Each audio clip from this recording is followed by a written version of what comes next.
It's May 27th, 2024. I am at Joel Pearl. Happy Monday. Happy long weekend for you United Statesers. Mine was last weekend. And it's time to get in the weeds. Jeremy Lambert is here, as he always is. Chat's here. People are here. Adrian Hernandez joins us at 11:30. All over Vegas radio. All over Las Vegas. You've heard his voice. You've seen his content. He's going to join us at 11:30 to talk about AEW Double or Nothing and a ton more. Good morning, Jeremy. Have you slept? Very little. I'm gonna ask Adrian if he got one of those shoe belts. That was the only thing. I don't care about the shoe belts. I want to know who got one of the tack shoes. Because I don't know this for sure. It looked like Vinny V from F4W. I know they were in Vegas because they hold their big convention in Vegas. It looked like Vincent Verhey because he came onto the screen. I don't know if that's true. I could just be throwing out rumor and innuendo. That's what it looked like on the screen, though. That's fine. Listen, the internet needs a new scapegoat. Someone accepting gifts on behalf of wrestling companies. We may find our new one. Let me go to Vinny's Twitter. Yeah, I mean, Redmond Survivor's asking who got the spit cover Devil's mask. That was thrown into the crowd. That could have been into the media section. We don't know. It was thrown towards the hard cam. It's going to happen. We're going to find out who it is and a lot more. If Vinny got it, he has not posted about it. So because he's a professional. He knows to wait until the heat dies down. Yeah. He's smart enough. When I read that tweet saying someone got those shoes, I didn't watch the presser live. I was exhausted. I said, oh, we're going to have a conversation. But there's no conversation to be had, so that's okay. Now we'll chastise Adrian if he got those shoe belts. Kind of hope he shows them off. They're interesting. I guess this is like a new thing. I've never heard of like shoe belts. So this seemed like they said it was Warner Brothers came up with the idea. I'm with Jason, by the way, when they were like, oh, we got gifts for everybody. I was like, they're gonna do it. They're water. They're gonna commit to the bid. Joel's gonna be so happy. And then it was just shoe belts. Pay-per-view would have been a 10 out of 10 if they had just given water bottles. Instead, I'm giving the pay-per-view a 1 out of 10 for the 9 quarts of water I would have drank at that event. Here's the title for your shoe. There we go. Kim Gray was listening to Busted Open this morning. Shame on you, first of all. Second of all, Mark Henry apparently confirming he's leaving AEW. So fine. Fightful Selector did report that his contract was coming to an end. He's leaving AEW, sure. I'm sure he's going to tell everyone that it's time for the main event on another program soon enough. Mark Henry came into AEW, and I think there was a purpose. Purpose slowly got scaled back with everything going on. Here's one thing Mark Henry did very well, and that was do media for them. Like, he did a lot of local media, first off, and Redmond Survivor saying nothing of value was lost. Like, there's value in doing these local media spots that, yes, other people should be doing, but Mark Henry knows about all of this because he's been in the WWE system. That's why typically the guys who do the media for AEW have been in the WWE system for so long. But yeah, Mark Henry did a lot of good media, and like Busted Open, I don't listen to it outside of the interviews. I don't know what the opinions they had on it. I don't know if Mark was like criticizing AEW at every turn or anything like that. No idea. But you know, it was a platform for him to talk about AEW and try to potentially grow the audience in that way. He was supposed to help with recruitment. I think he did a little bit. I mean, he was Jade. He helped recruit Jade into things. Like, he has a decent track record when it comes to recruiting. I just don't know how much he's done of that lately. I don't know how much they used him lately. Certainly not on television, they didn't. And then, you know, with recruitment, not sure. And with media, they hadn't been using him a whole lot lately either, because he's just been on Busted Open. Sorry, my brain broke for a second there. He's just been on Busted Open, not doing a whole lot of local media. Not only that, he's not really recruiting. Look at who AEW is bringing in, right? The way that recruitment has been happening is you have, Jay Lethal, Carly Bravo, And oh my God, I forgot who the third person was who's bringing in extras Mhm. or Ring of Honor. And then that is essentially how the recruitment's been handled lately by the looks of it. You have people come in through Ring of Honor, and then if they're deemed reasonable, they bring them to Rampage and then to Collision and so on and so forth. And then they lose until they get the graphic. That's how it works. Sean Dean is the third. Thank you, Redmond Survivor. I said so, Sean Dean. Does nobody listen to me? It probably wasn't in my ears. It's one of those Yeah, things where I just ignored you. But anyway, the point being of all this is that Mark Henry was, brought in, and part of his role was recruitment. And then I think he focused at one point to doing the AEW community stuff. He wanted to do more outreach, and that was great. But it wasn't what his full-time portfolio consisted of. So I guess he's made the decision. The contract ended. He is ready to move on. And that's what he announced.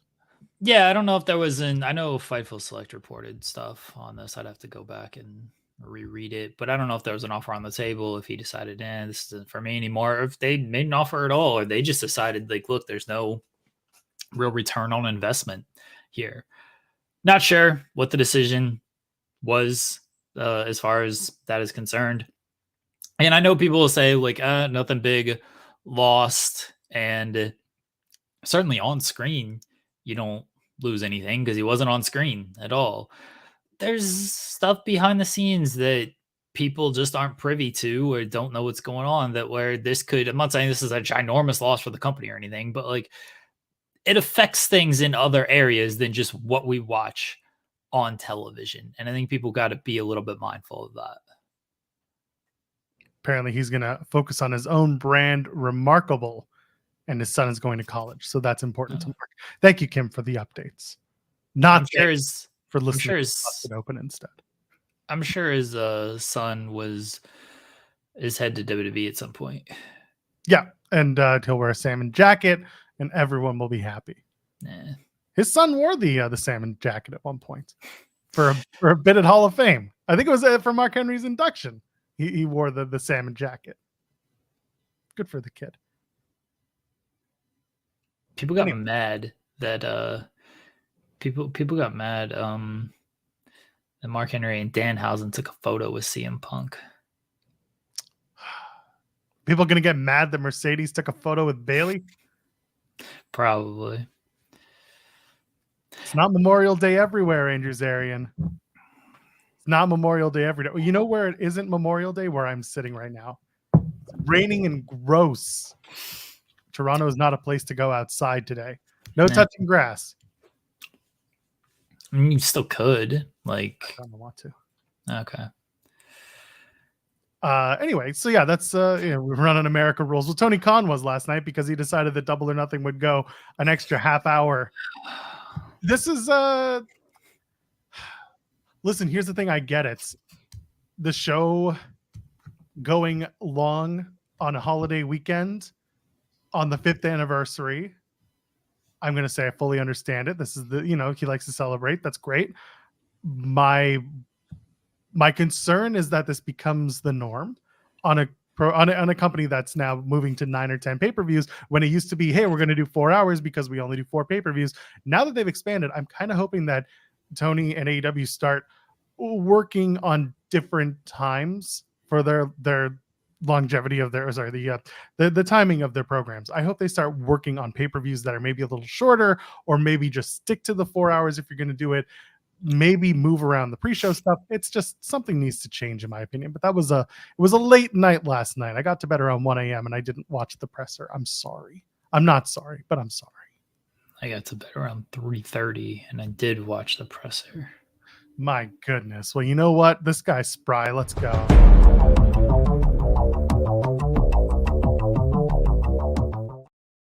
Eight hours of sleep. Andrew Zarian's here. 8 hours? I didn't get 8 hours. Neither did I. What a coincidence. What a coincidence. I can't believe that show ran that late. I can. Oh my God. Listen, Andrew Zarian. Yeah, yes. Nice eyebrows. Thank you. Give the people what they want. Thank you very much. Chi-Town Spurs sent a super chat saying, show wasn't long enough, in my opinion. Needed Jeremy to pull an all-nighter. I don't want that for anybody. But you know what? 2-nighter AEW shows. It's going to happen. We're going to get there. Where the hell did Andrew Zarian go? He had to go get his... I'm here. He had to get his dogs out. Yeah. What? Anyway, by the way, you can donate a super chat and email at your question or statement right on the air. And if you haven't already, leave a thumbs up on the video and subscribe to the channel because we're 10 minutes in and y'all should hear it.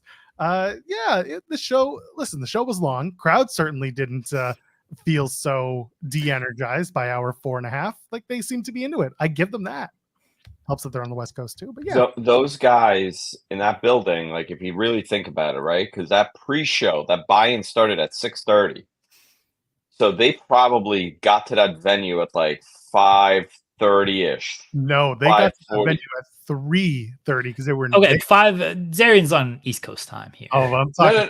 No. I'm saying West Coast time, right? Like if they're going on. Oh yeah. I'm on you're East definitely Coast on East Coast time here. Yes, I am. Yeah, I'm on East Coast time. Yeah, they're live at 5 on pay-per-view. They are starting at 3 o'clock, 3:30. They're getting into that venue.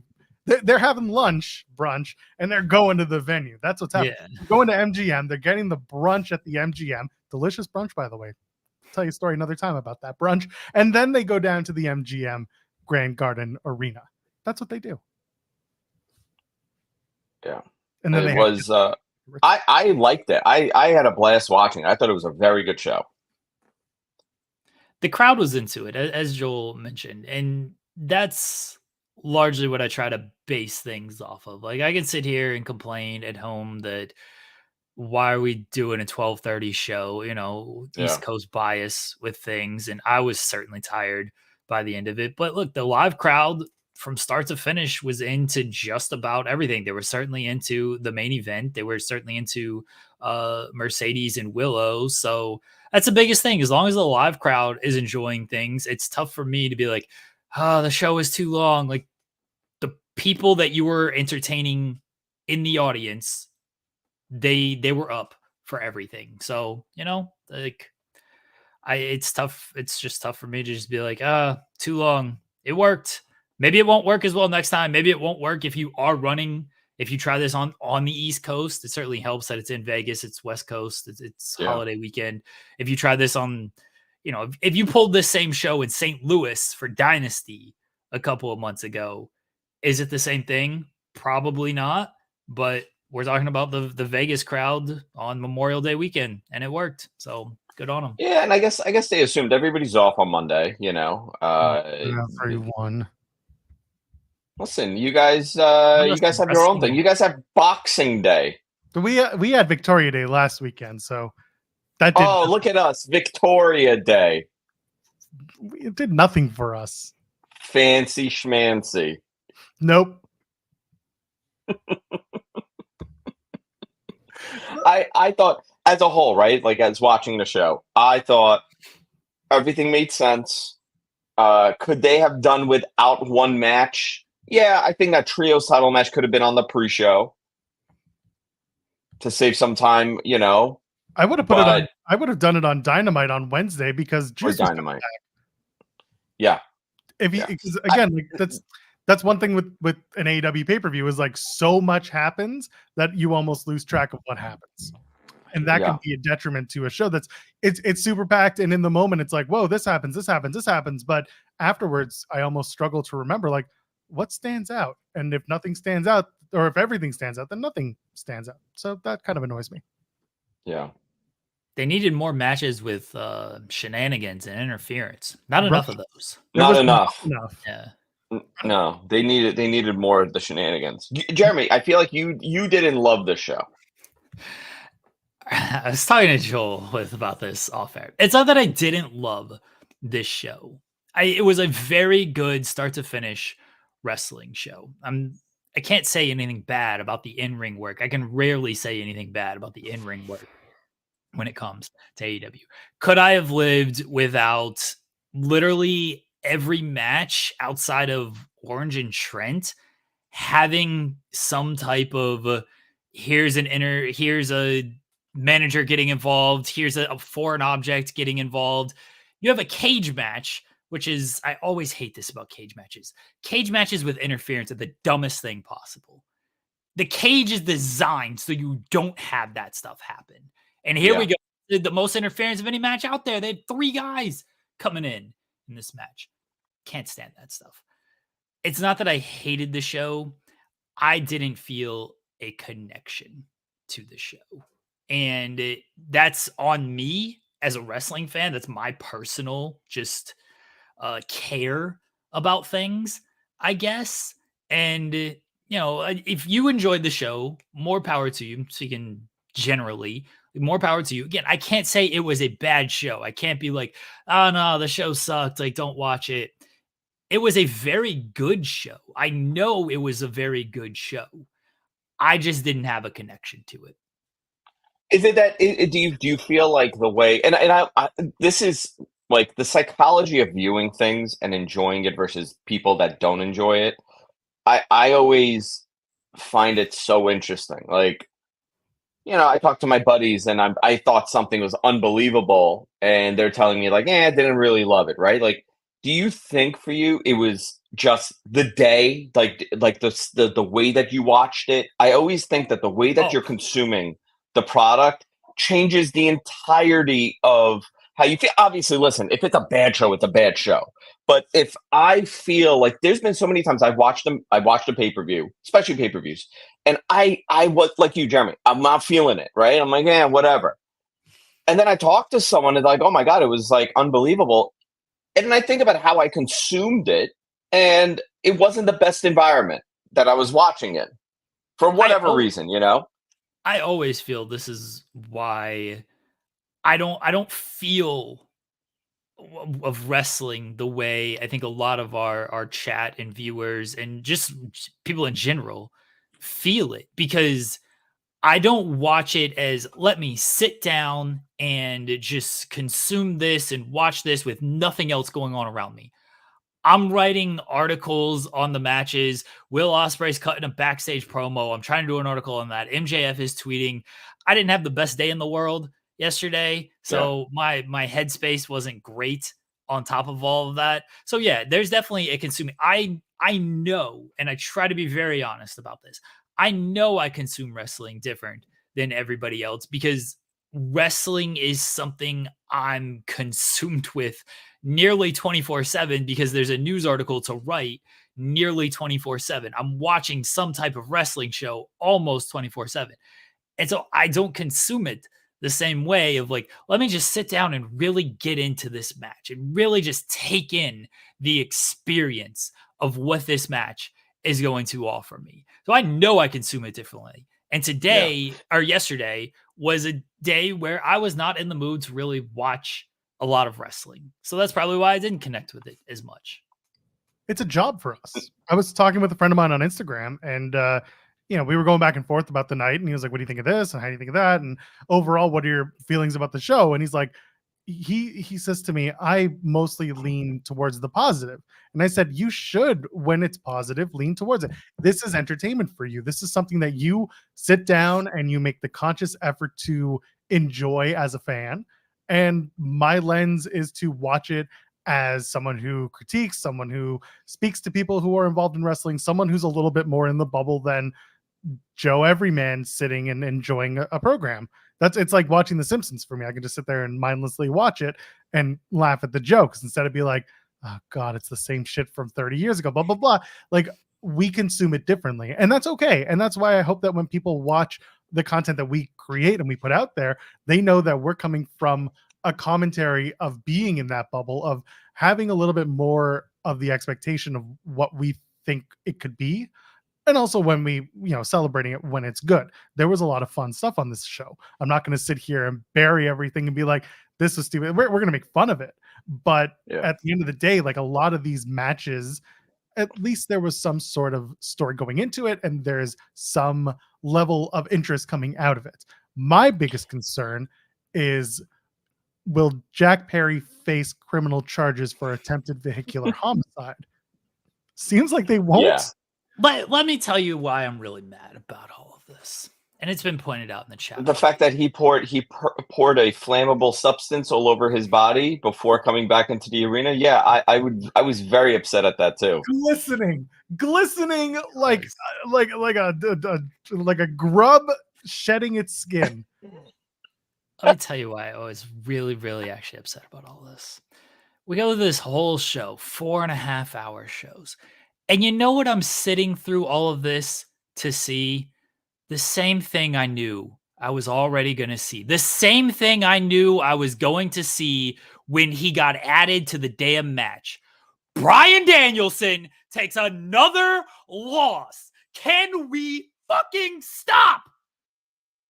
Can we stop, Bryan? He just wants to lose. He doesn't care. Sit through this whole show. I knew it.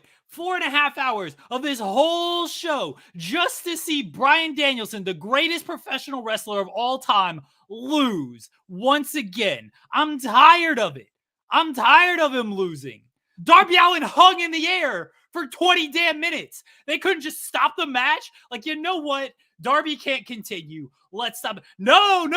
Bryan's like, pin me. Come on, guys. Pin me, Jack. Please pin me, Jack. Fuck off, Bryan. Win a match. The way we sat here for a solid 2 weeks and called that finish, it was the Scapegoat pinning the goat, and we just couldn't stop bringing it up. It just made it that much funnier when it happened. It's like, of course the thing we said happens. Sick of it. I get it. But you got Final Countdown, so that makes people happy, right? That was good. Darby like doing the coffin drop off of the balcony, like right as Final Countdown was fantastic. Yeah, it was a fun, stupid match. They made it like meta Anarchy in the Arena for a little bit, which was silly. But again, a little self-aware about the music. Listen, I will say I really liked the show. I had a blast watching it. It was a lot of fun watching it, but there were a lot of things that stood out that I was like, yeah, the Mercedes match. Okay. Could they have slowed it down a little bit? Please. I disagree on all of this. I thought they went. See, that was the one that stood out for me. I thought they went like a million effing miles an hour from the beginning. There was no slowdown to that match. I didn't mind that as much, and my actual critique was the finish. I think that the move the Mercedes does is it's a difficult move. Like it's a tough move for someone to hit on everyone.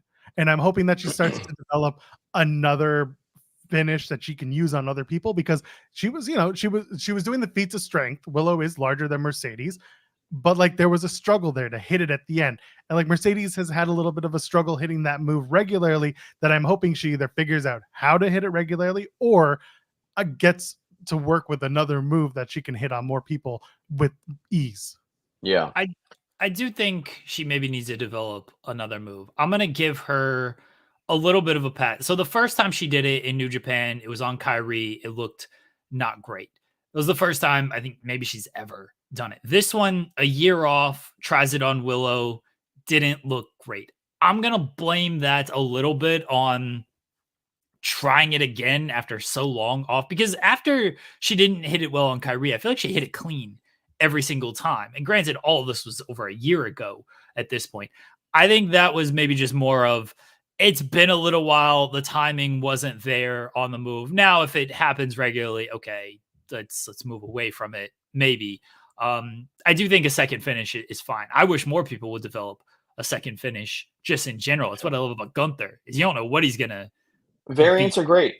Yeah. And now, and here's a complaint that just nobody has a finish anymore. What's your finish so I can kick out at 2 and then hit my move 3 more times before I actually beat you? That was every match last night. Every match, someone kicked out of some of the finisher the first time. It's like, all right, cool. You got to hit the damn thing twice to win the match. I brought this up with a few different people, and I know I'm not alone. My main criticism when it comes to AEW is all of the coaches, producers, wrestlers, whatever. It feels like nobody communicates when it comes to match finishes, what's going on in the match. Both women's matches, both were targeting a specific limb, the leg. Both times it was just, and I'm just using that as like a very baseline example. A lot of the interference, the ref distractions, it was very much like nobody. Ejection, right? The ejections. Yeah, it feels like if you're doing the same thing in all the matches, nothing matters. And if there's no communication, then there's nothing to separate the storytelling in these matches, not the storytelling leading up. I'm talking about the matches themselves. if the matches are very similar, then they all kind of blend together. And I think that's something that I wish they would spend more time communicating on day of show, so that everybody knows, like, this is happening here, so it cannot happen here, or it should not happen here. Let's make it more defined match to match. Yeah, everything had some sort of outside shenanigans. Everything.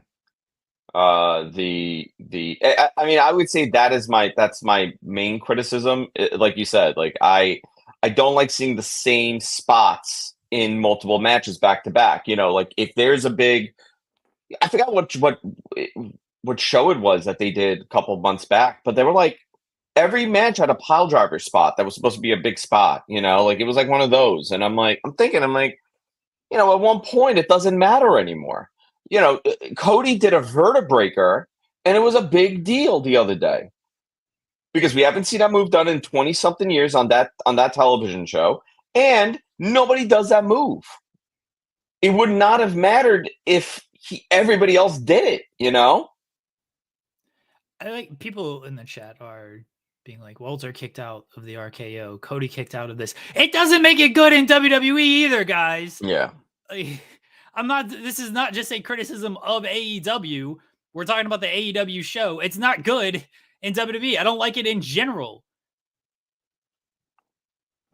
Listen, I could nitpick forever, but I did really enjoy the show. I thought it was a car crash the entire show. The main event for sure, literally. No, hold on. The car crash was in the main event. Literally. It was an entire bus. I think the funniest thing I was thinking of was, like, at one point during the day, I just had this like flashback. It's just Jack Perry with a paint roller. Gonna paint my bus. Black paint, spray paint, scapegoat. Gonna kill Darby Allin. That was basically how I saw the day unfolding for Jack Perry as he got ready for Anarchy in the Arena. We got a super chat, by the way, from Chi-Town Spurs. Danielson takes the pin for that Malachi Miro and Billy Gunn refused to take. What a backwards time we live in. Billy Gunn. Jack Perry, so I'm pretty happy. Stop protecting 60-year-old Billy Gunn in 2024. Stop it. Billy Gunn is a true professional wrestler. That man don't bump, he don't sell, and he friggin' wins. That's how it should be. Take notes, Bryan Danielson. I will say one thing that I absolutely adore and I love is American Okada. This man, one of the most decorated professional wrestlers ever to exist, one of the greatest ever of all time as far as athletics and just everything as a professional wrestler. He turned it all away. So all he could do is American garbage matches. And I absolutely love it. He loves garbage matches. It was hilarious watching him with the thumbtack shoes and the thumbtack sleeve. He was so careful with trying to put all this stuff on. He's like, I ain't getting bloody. I ain't doing this. I ain't poking myself with this dumb stuff. Oh, it was a man who had clearly not been in a ton of these matches and just very, very delicate with the handling of everything. It's not almost there. I mean, it's almost there, not there yet, but it's almost like Hulk Hogan hitting someone with a chair because it was so foreign to him. He like that man, his arm strength would just that's his kryptonite, holding a chair and hitting someone. Danielson, I think, was doing the dive to the outside, and Okada hit him with the Hulk Hogan 95 chair shots of just you're running good, right? Everything's good. Say what you want about Hogan, but he protected you. Say what you want, for all that he's done. That was one thing he protected. He never hit you that hard with that chair. I meant to bring this up on Friday's show. I wanted to talk about this Anarchy in the Arena is it's a street fight, walk and brawl type of match. And I was like, what is Kazuchika Okada going to wear for this match? Because most people come out, they're wearing jeans, they're wearing t-shirt. And Okada doesn't show up like that. And he shows up in his gear. I'm just like, oh, that sucks. He's coming to wrestle. Poor Okada was told that it's just like a multi-man easy match. It's like the New Japan Road 2 You shows. do these all the time. Yeah, multi-man match. It'll be fine. And then all of a sudden, first thing is Darby just jumping everybody from the entrance. It's like, Okada's like, what is going on here? We need him in all the American. He needs to be in a bunkhouse stampede, right? He needs to be in a bunkhouse match. He needs to be in like a Texas death match. A New Orleans street fight. He could be in that. A New York street fight. Just do all the American gimmick matches. This is why Okada wanted the AEW Continental title. He's like, no interference, bullshit, none of just straight wrestling. Yeah, give me that belt. Those are the type of matches I want to have. He walks into a room when he signs the contract. So which title would you like? And he walks around the room. He's like, oh, what happens if I do this one? Oh, anything. It's an open challenge belt. Not going to work. What about this one? People are barred from ringside and it's a wrestling belt. Yeah, give me that one. No, let me sign for that one. Dude, your chat room is on fire. A coal miners match. Let's go. Bull rope. Okada and a coal miner. A bull rope match. He needs to do a bull rope match. The dog collar match. Oh yeah. Okada in a dog collar match. He's got to do something on a pole. Okada trying to like climb up and then reach. Okada's like sneaky tall. He's tall. Well. Yeah. Like he could easily get up there. But I need Okada not Okada on a pole, but like Okada in a pole match. No. Do Okada on a pole and have the Bucks fight for his love. You did Darby almost. Yeah. You put him on a pole. You hung him. Yeah. Did we down? Is he still hanging from the rafters? He got down. He got down. Dude, they did so much on this show that I think for their benefit, okay? They did so much and this got lost. They did a live crucifixion. Yeah. Yeah. Let's talk about this because I was like, oh my God, they're doing a crucifixion. They put the thorn, I guess the barbed wire crown on him, and they held up.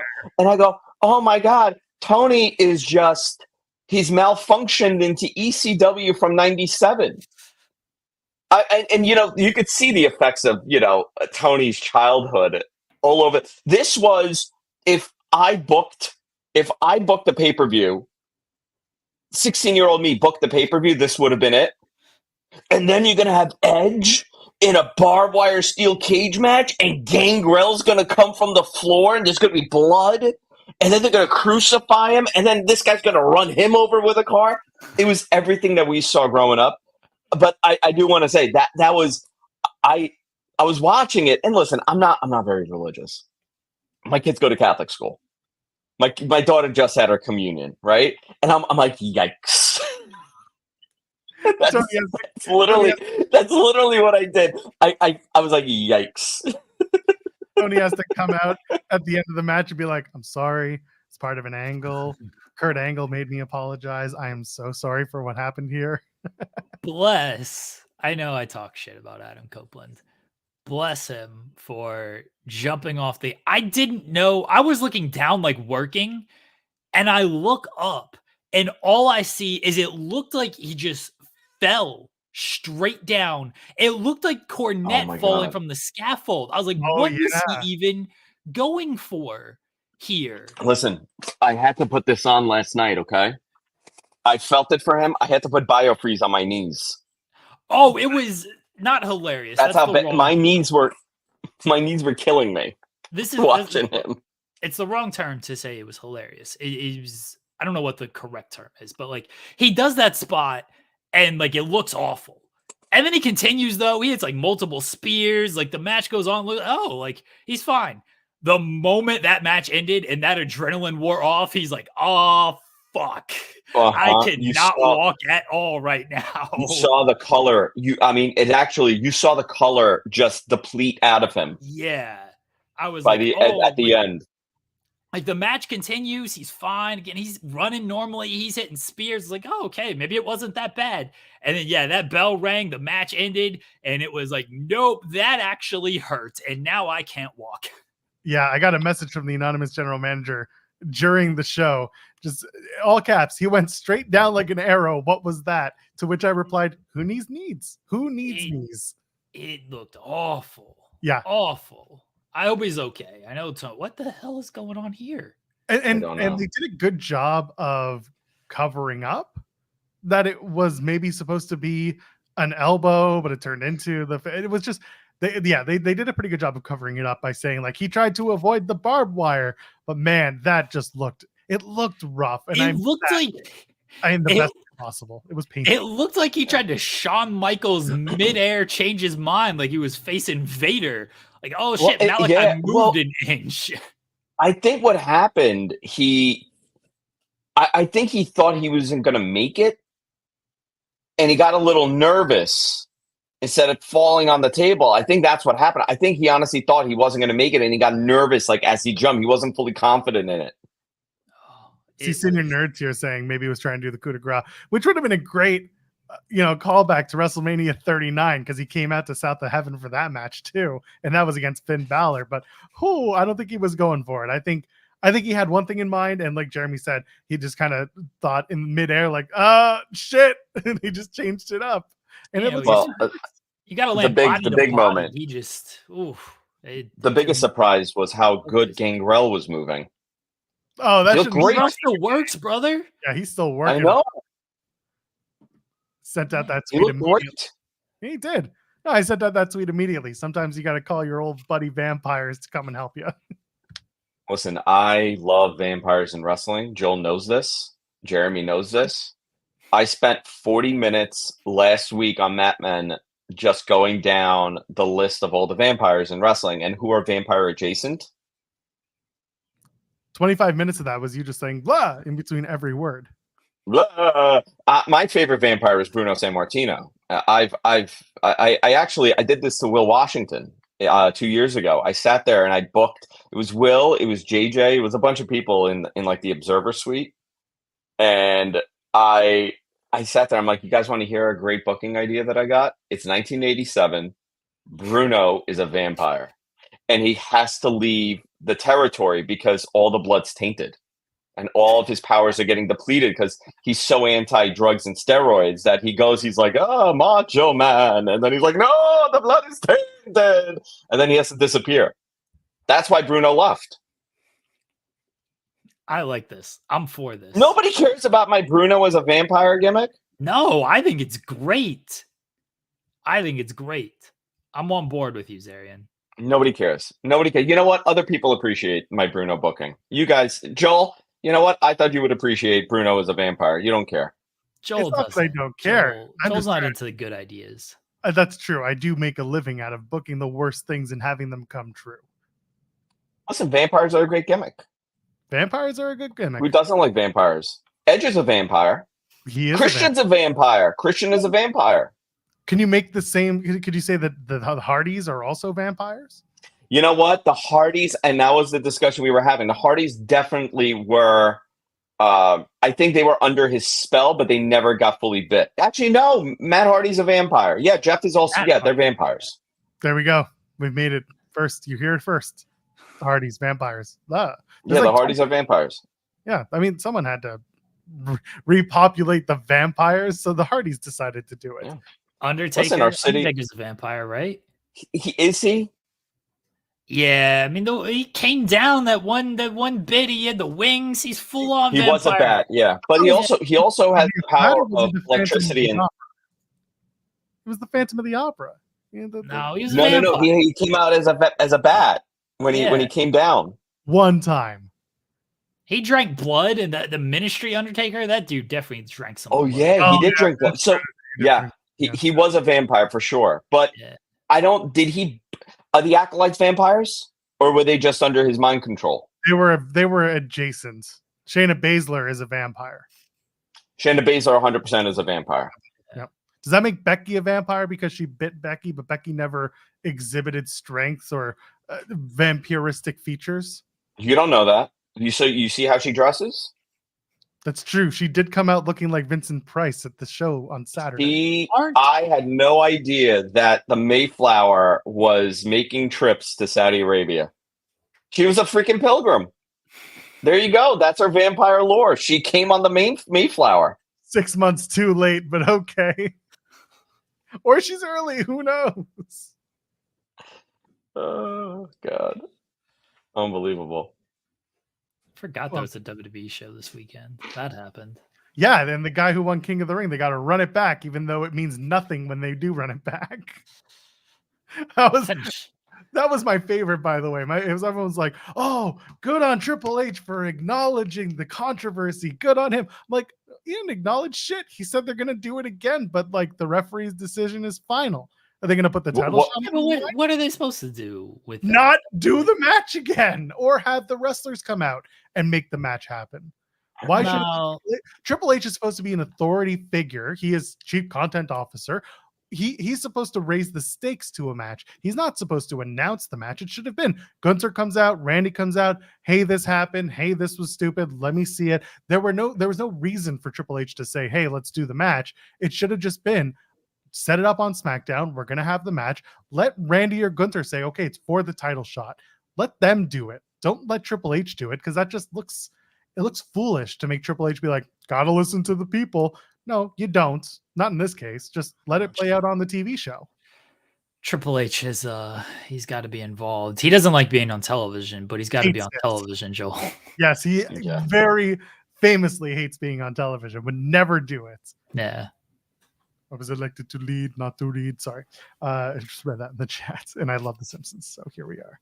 Yeah, it was weird. It was weird. They should do the rematch at Clash of the Castle. Nah, just do it on TV and have Gunther win in like 30 seconds. Make Triple H the special guest referee. Kevin Nash comes out. It becomes a whole schmoz. Kevin Nash versus Gunther. Here we are. That's the match of the week. Can I just interject with two more vampires? Oh, absolutely. Swerve is a vampire. Yeah. And so is, and by effect, Hangman Page is a vampire. That's right. We're out here drinking blood. Is Darby Allin a vampire? I think he's a goth. So I think he's almost there. Like, I think you know what he could be. He could have been a familiar for if Sting was a vampire. He could have been his. You know what? Is Sting a vampire? He's an undead. He's a crow. He's a Brandon Lee. Is being a crow, vampirism? No, I think that's just being a crow. He's just an undead. Darby's an undead. He's a zombie. Oh, believe me, after the ways we saw him get beat up, he's a zombie. It was basically everything that he did in Jackass that was removed from the film. They just replayed all those hits on last night's show. Hey, this is Darby Allin, and you're watching Jackass. He gets hit by a bus in Midtown.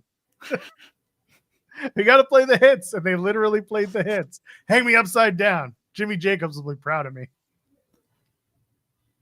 What a show. Anyway, what a show. What else is there? Is there anything else you want to jump in on here, Andrew Zarian? No, I knew MJF was coming back. We had started talking about that on Friday.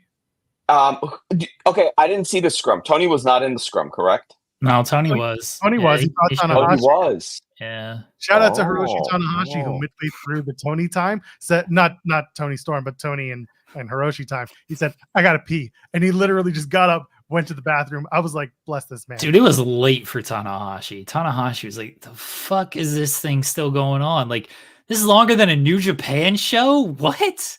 Tana was in hell. He was like, why am I here? I want Tanahashi as a vampire. Tanahashi as a vampire, just floating around, and he has like white. He has like white paint all over him. No, he's too beautiful to be a vampire. We can't do that to him. Although goth Tanahashi would be something. No. Oh, sad goth Tanahashi. He's just sad. They did that with Okada for a while. They did. Give him a solo. Yeah. Poor guy. Yeah. No, I thought it was. I really enjoyed the show. I had fun watching it. Was it the best wrestling show I'd seen? No, but it was a fantastic show. Would you have watched it in 2 sittings if given the opportunity? What do you mean? So instead of watching it all together last night in 1 sitting, would you have split it up and maybe that would have heightened? I was awake. I had a lot of energy. I had a mushroom coffee right before the show started. So like I was wired all night. And I didn't really drink. So I didn't get the sleepies. The sleepies. So I was up till the end. I was up till 1 o'clock. I watched the whole thing. So I wasn't really I wasn't affected by the lateness of it, and that was probably one of the first times that it's happened. Generally, I do watch it in 2 sittings. I watch it until I pass out, whatever time that is. It could be 8:45, could be 11, it could be 9. Sometimes I wake up midway, and I'm like, oh my god, this is still happening. But I watched the whole thing, so I wasn't as affected. It is late, though. It is crazy. That's a very long show. But I do watch generally in 2 sittings, and it's never the same experience. Yeah, I get it. I was up at 5:30 in the morning on Sunday, and I went all day, and I was yawning by 7 o'clock, and I was like, oh, shit. I woke up. I got through the show, but I was definitely, by Anarchy in the Arena, I was definitely feeling like, come on, let's go. Let's get through this. Yeah. But I know that if I had today or this morning off and we weren't here to talk about it, I would have watched it this morning, and I probably would have been like, okay, this is great. And I would have just had a better night's sleep. And that's part of the problem when we do these shows sometimes is show's good. Show could be better if we were, better rested, not working our asses. Or they cut an hour, they cut an hour from these shows, and it's a much better experience. 11:45. Started at 7. Started at 7. It's as easy as that. If you could start it at 7, I would be much happier watching the show. You don't need the 90-minute buy-in, in my opinion. You could easily just let it be 7 o'clock start time. Saturday. Past 5 a.m. UK time, it was still going on. This was a 2-night show. It's Saturday shows. Saturday shows are great. They are. Listen, for me, any weekend show is still a late night because I've got the kid at home. So I'm still I'm running around after a toddler all day. So for me personally, I like having an evening to sit down and watch, but I still got to be up at 7 a.m. or 6 a.m. the next morning. It's just me. Everyone takes it in differently. Yes. All right, boys. It is time for me to go. Is it Are you guys doing anything special today, Jeremy? Anything for you on this Memorial Day? The kids are home, and I don't know. They'll probably. Joel's a communist. He doesn't celebrate these things. Yeah, I'm also a vampire. Blah. He's also a vampire. That's why he's very upset at holidays. Vampires don't like holidays. Communist vampire. I'm into socialism. Don't ever invite him in your house. Communist vampire. Let me suck the blood we share. Blah. I should do a Dynamite preview, just like you know what? That's a great accusation. A right-wing media has not called somebody yet. A communist vampire. Yeah, I'm waiting. I'm giving it to you guys. I don't care who it is. It could be Tucker. It could be Alex. Any of those guys. Rudy Giuliani. Well, he is. Listen, I had him as my mayor, and I got to tell you,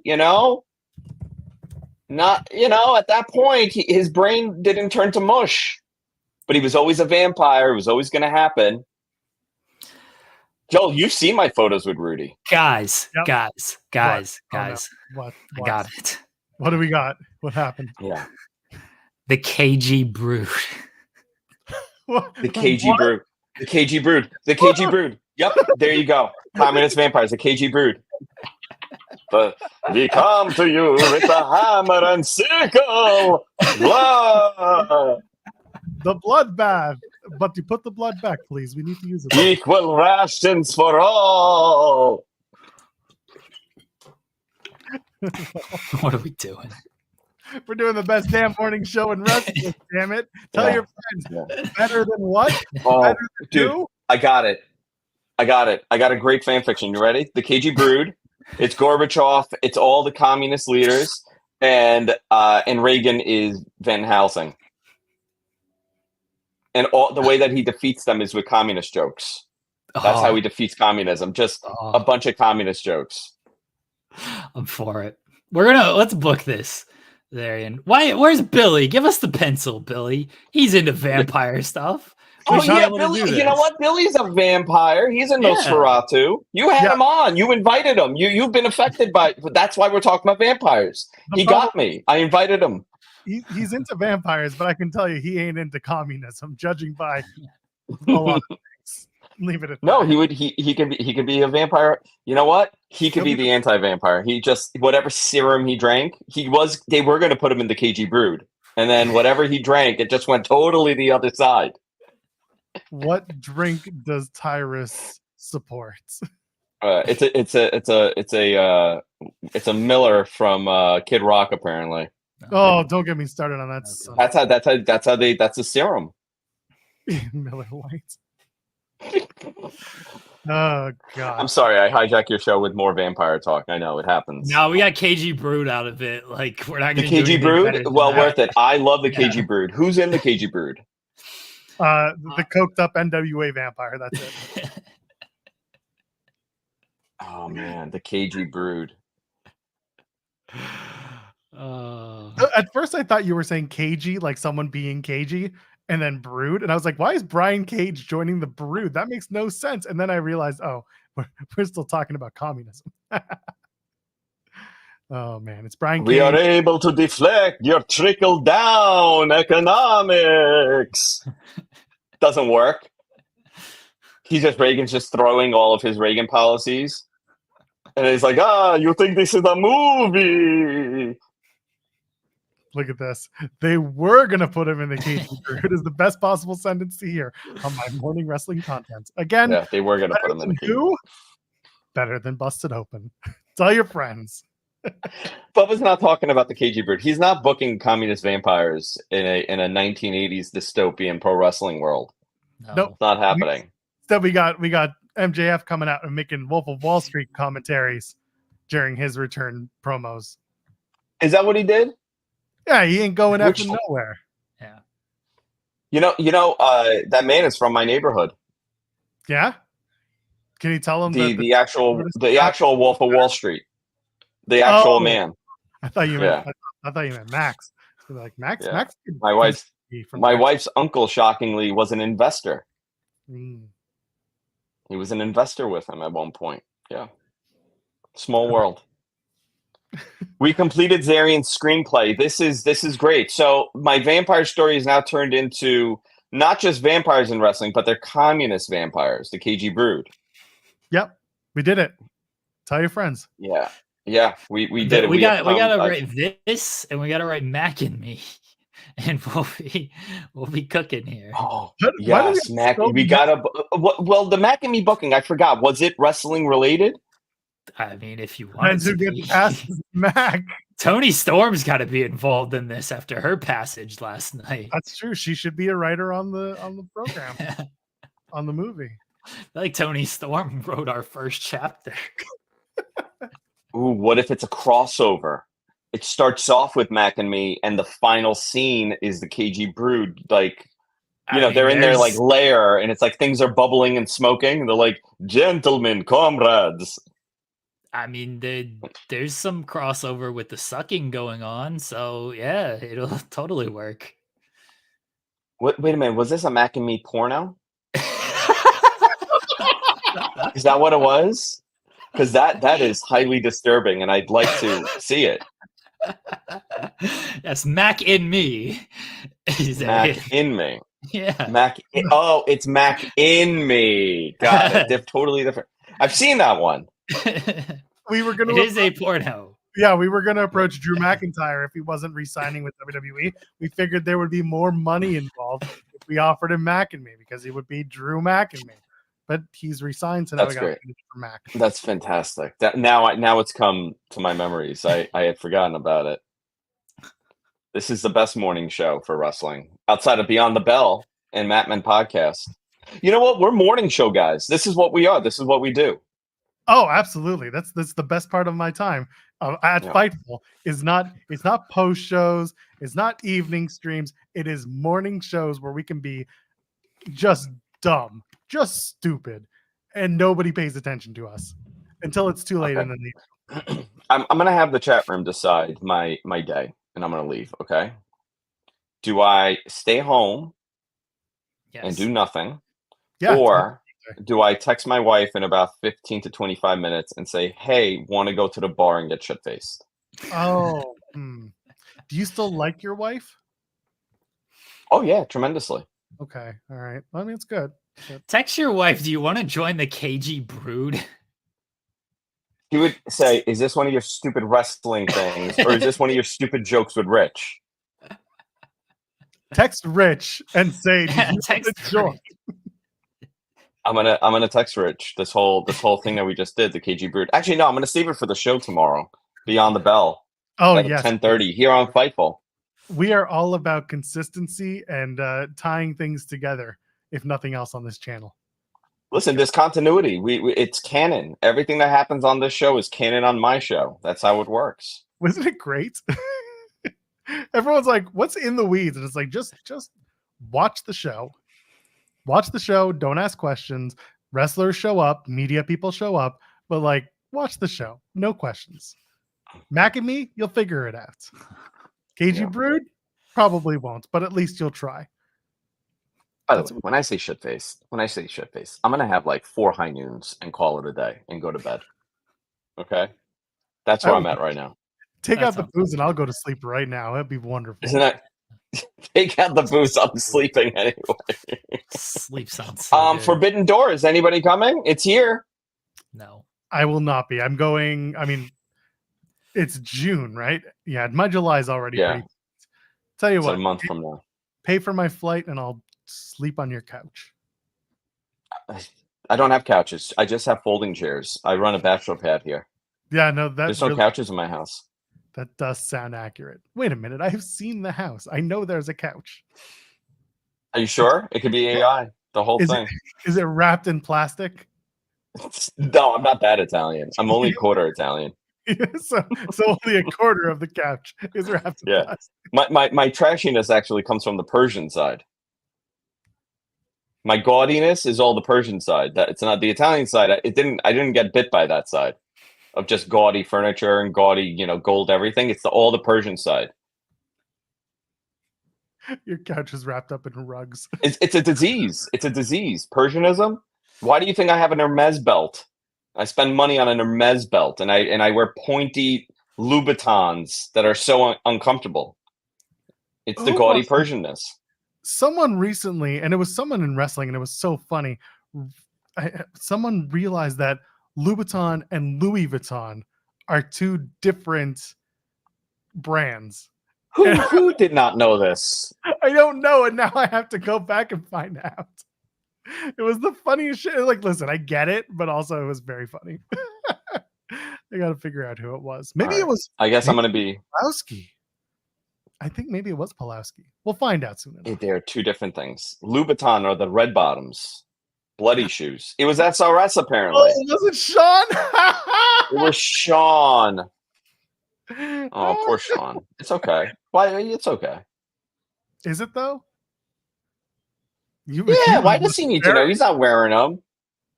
Not yet. Should Sean? You know what? When I bite you, that's what happens. When I bite you, you start wearing loafers and you wear like no-show socks. Your pants are a little too short, showing a ton of ankle. The button is all the way open. That you become a Greek nightclub manager. I want to make you poor. There's a cover at the door, $40 per person. Ladies, 2 drink minimum. What are we doing? What is this show? Yeah. All right, I'm gonna go. Goodbye. Bye, Zarian. Bye, Andrew Zarian. You think he's gonna go get shit faced with his wife? I hope so. He deserves it. What did we accomplish with that? I feel like we accomplished a lot, honestly. Yeah, that was probably the best hour we've ever had. Yeah. I feel like we actually accomplished a lot with that. We rediscovered that Sean is in fact the uncultured person that didn't know Louboutin versus Louis Vuitton. So we'll work on that, I guess. We'll get Issa involved. She's always good about that. Hey, my favorite part of last night, by the way, is Bounty Hunter Brian Keith. Did he join the learning tree? Did he? I mean, I feel like he did. What if this is all a ploy so that Keith gets the For the World Championship? It's a big swerve, not the main event guy. Brian Keith in the learning tree is interesting. It's something different. I'm curious to see what happens as he sits there and then when the tree gets chopped down, he just continues to sit there. Listen, I'm Brian Keith's sitting under the tree, and he just notices it starts to get chopped down. He's like, "Oh no, it's going the other way. Okay, I'm good. I'm just gonna keep sitting here. pretty much. I'm okay." Big Bill almost getting big wrecked with that table spot. My God, he almost Big got Bill. himself impaled. Big Bill will be fine. Oh, he will be now, but I mean, he almost got impaled last night on a table. It was pretty wild. Listen, that match was not for me. The triple threat match, the FTW match. The dice were funny to me. The table spot where Shibata almost landed on his neck was scary, but also it took a hell of a long time to set up. I wasn't a big fan of that part. You got Jericho like on the table, bracing, just like, will they? And that part was kind of annoying, but like overall, the Brian Keith thing was very, I think, interesting was the word people are using. Okay, let's go. Let's talk about MJF. This is the big thing, right? Yeah. This was, for better or worse, this was the most interesting thing to come out of the show. Adam Cole comes out. And it's like, oh, impromptu Adam Cole promo. Okay. And of course, at that point, anyone with a pulse is like, all right, something's happening. Max, blah, blah, blah, is going to be here. Comes out, Adam Cole starts saying nothing, and then lights go out, and they do the... What do you mean he says nothing? He goes, who's ready for a story time with Adam Cole, baby? So Adam Cole says nothing of value, and then they turn off the lights. And I'm not going to bury Adam Cole, by the way. We'll talk about it in a second. They show the video on the screen, the Tonytron, as it's now being coined. And this is what I'm calling it, is the Tonytron. Okay. It ain't the Titantron, Willow. I get it. Yeah, I get it. Tonytron. So anyway, they do the walkthrough. It's first person, blah, blah, blah. Max is back. Triple MJF comes back, and that's fine. But on the video, they keep cutting back to Adam Cole. And I think Cole was selling the return pretty well. He was like kind of like shaken, not in an overly high school. Oh, I thought when the first reaction was good. Yeah. I thought Cole did a great job selling it. Yeah. So MJF comes out, huge pop. People were very excited to see him. I know early in the day, PW Insider had reported that he was seen in Arizona. And of course, Arizona's not too far from Nevada. It's like a couple hour drive. That's cool. And Fightful Select then reported, that they flew into Arizona so that they could drive him in, and no one really knew, but it was kind of expected by the people backstage that MJF would be returning. So MJF comes out wearing his best Triple H 2002 fit. And did you notice that, Joel? Joel, did you notice that he was wearing like the Triple H jacket? I don't know if that went noticed by anybody. I'm glad you pointed that out. You're welcome, because what he actually did was wear the vest that Jon Moxley used to wear over top of the leather jacket, and that vest is available on Amazon. I posted the link on my social profiles. People wanted to talk about the jacket, but like, oh my God, he was wearing two. First of all, how do you forget to tan your back? The tan is what no one wanted to mention. Like, oh, Triple H jacket. Okay. Can we talk about this man and his tanning not expertise? Regimen is a word I would use. Yeah, thank you. That's a good word for it. The hands, remember when the hands were weirdly tanned? This is what he needs to take from WWE. He takes all this other stuff from WWE. He needs to take proper tanning from WWE. By the way, the best part about the hand tan thing was, who drew attention to that when it happened? It was Allie. It was Allie Catch. Oh, yeah. She was the one. It was somebody on TV too, though, wasn't it? Oh, yeah. No, someone did it later, but like first Allie was doing it online, and then they started turning it in, because that's what happens, with AEW sometimes, is that if it's online, if it's incredibly online, we're going to bring it up on TV. Sure. Okay. That's their prerogative. But yes, hand tan was always there. Yeah. So he had he had a tan. I don't know if I want to call it great, but love a good wordplay. I continue to set up this stuff. Oh, so Max comes out, and they tease the hug between Cole and MJF, and MJF kicks Adam Cole in the dick bay, and then hits him with a brain buster, and then Adam Cole bay rolls out of the ring. He left the devil mask there. And MJF launches into his promo effectively saying, none of this ever happened and I'm back. Yeah, he did. He did what I said they should do. It's just like, don't acknowledge this. That's basically what they did. It was their gas leak year. He retconned the entire season and said that's it. So that means that MJF was never actually world champion. This means we have to set it up all over again and go back to square one because MJF never won the title in the eyes of canon through MJF. Wendy Lucha, the therapist, wiped out MJF's memory. Never happened. Just ended it right there. MJF, he did exactly what I said they should do. Just pretend this didn't happen. Just don't acknowledge it. They acknowledged it. It was basically just like, yeah, that happened. That kind of sucked. Masks are stupid. Get Adam Cole out of here. Get this devil mask out of here. I'm back to hating everything, everybody. I'm back to being not your scumbag, just a scumbag. I ain't doing this bullshit kangaroo kick. I ain't doing this sports entertainment stuff anymore. I'm out here. I hate the way that you walk, the way that you talk. I hate the way that you dress. And I'm just going to hate, and hate. I respect it.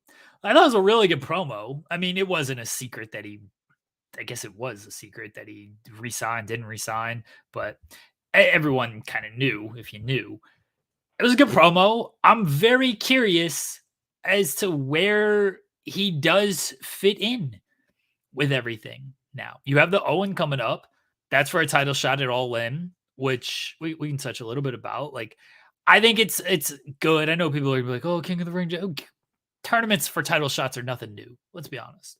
I like that that's a way to set it up. You're going to have a month to build the tournament winners against the all-out all the champions going into All In. You're going to have a month to build that. That's hopefully they spend that month wisely when it comes to the building of those matches. I feel like he might be in it. Could be possible that he faces Swerve at All In. I know Ospreay is what people are pointing to, but I think this changes things maybe a little bit. He said Ospreay did say he wants to be part of the Owen as well. He said so in the press conference. He did. He may not have heard. He did say that, with having the international title, though, he also says he wants to go defend it all around and everything. Ospreay can take a loss in the tournament. He can take a loss to MJF, and I don't think it's certainly not the end of the world. Here's where it becomes of where does MJF fit in? I've had an issue with babyface's heels in AEW. MJF is going to be seemingly a big time heel again, even though this was he attacked Adam Cole, who's a heel, but he's going back to hating. He's going to be MJF.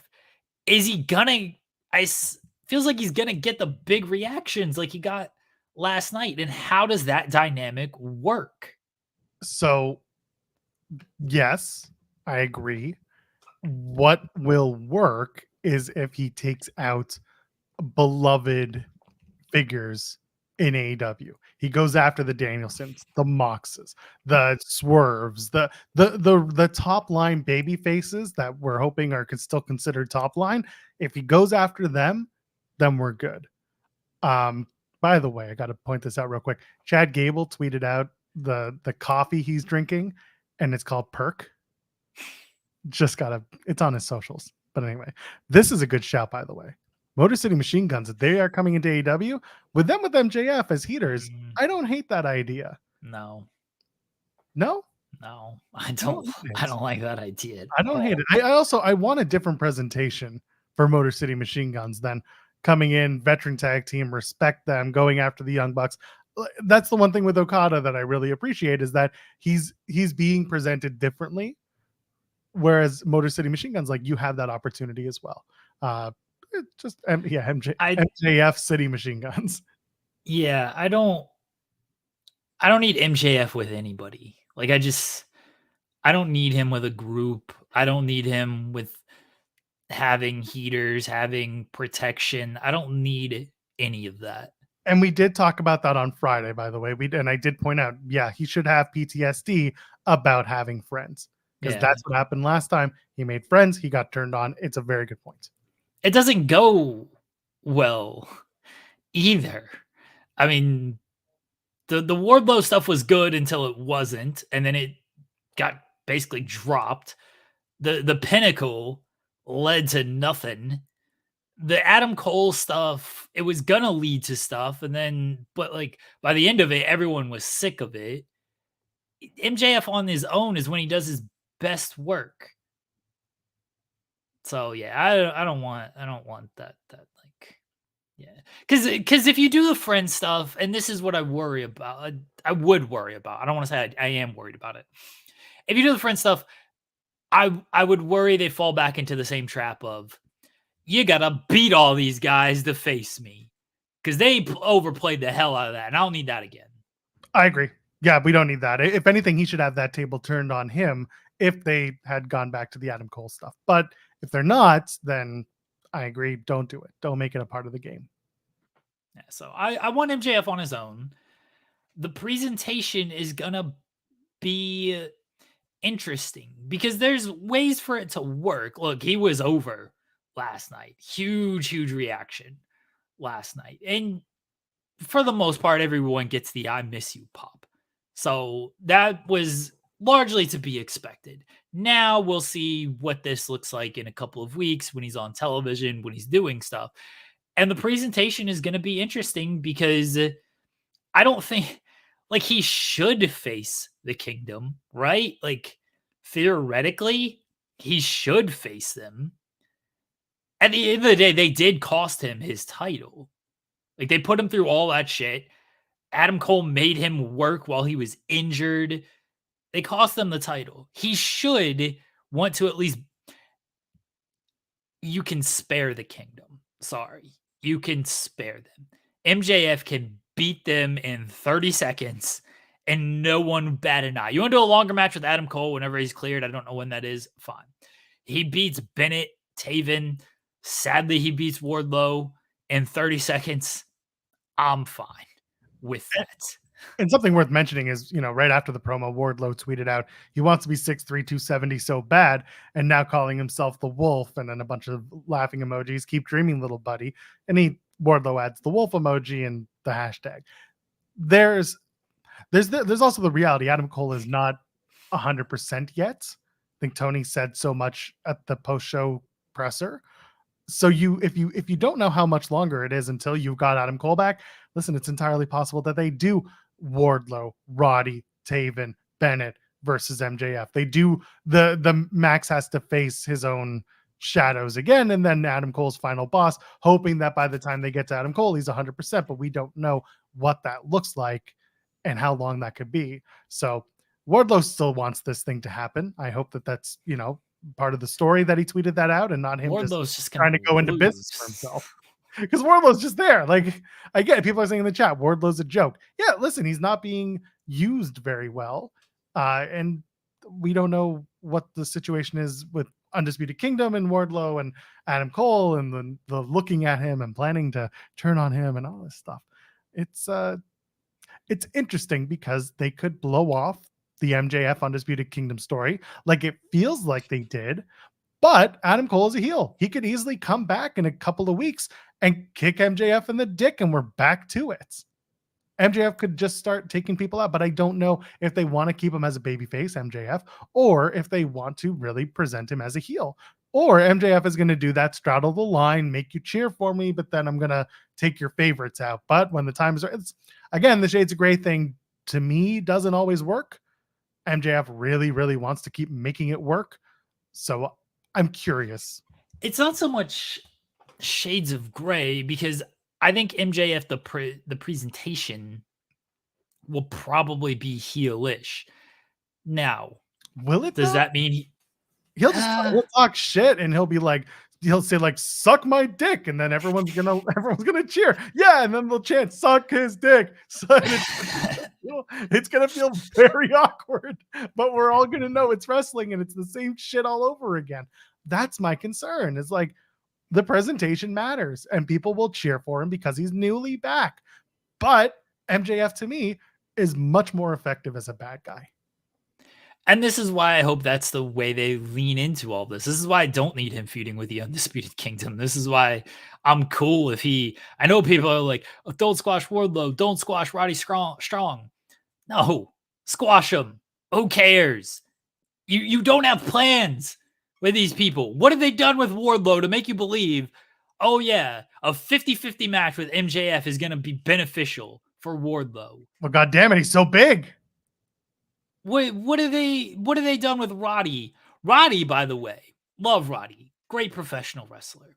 That international title reign, he had one successful title defense. He defended in a bunch. He had a bunch of eliminator matches and things like that. He won the title at Revolution, defended it at Dynasty, and then lost it to Ospreay. They ain't really done anything with Roddy Strong. You can just beat Roddy Strong, and it'll be okay. I've talked plenty about the too many 50-50 matches that just are pointless to me because it doesn't benefit anybody. It doesn't benefit your big the guys who should be your stars. MJF should be one of your top stars. It doesn't benefit him to go 50-50 with Roderick Strong. No offense to Roddy. He's fine. He's more than fine. I don't want to knock Roddy. He's great. Roderick Strong's great. They don't have an actual plan for him. And now that he's lost this title, he's just going to be there. It's okay if MJF beats him in a 70-30 match. When I say squash, I don't really mean like beat the guy in 30 seconds, although that would rule. A 70-30 match, a 75-25 match. It'll be okay if that happens to Roddy, because you want a guy who looks strong. You want a star presented at a star level. You do. That's the knock on AEW from a lot of people. Not just me, from people who work for the company, presenting stars at a certain level above other guys. They got to figure out how to do that a little bit better. And you do that by having some 70-30 matches. Hey, man, you're not going to hear any pushback from me on that. I've said it on this show and elsewhere that when there is an opportunity to push guys and create a depth chart, a proper 1 through 6 depth chart of your top wrestlers, you should do it and you should push them accordingly. And if you don't have plans for someone right now, great, put them in a match where they lose. They did the thing with Kyle O'Reilly. Okay. O'Reilly lost his big match recently against Copeland, the TNT title match. And then what's he doing now? He's regaining wins on smaller scales on Collision to build him for what's next. What's next is the question. It's not TBS. I keep saying TBS. It's not. Didn't he just lose to Malachi as well? He did just lose to Malachi. And then what are they doing now? They're rebuilding him again by giving him a win. It's like, what are we doing with Kyle O'Reilly? Is he a depth guy? Is he a happy to be there guy? What's his place on a depth chart? I'm curious as to where that exists. Other than it's your champion. Well, no, because you have many singles champions. And now you have a new champion in Will Ospreay, for example, who has become your 1A guy or your 1B to Swerve.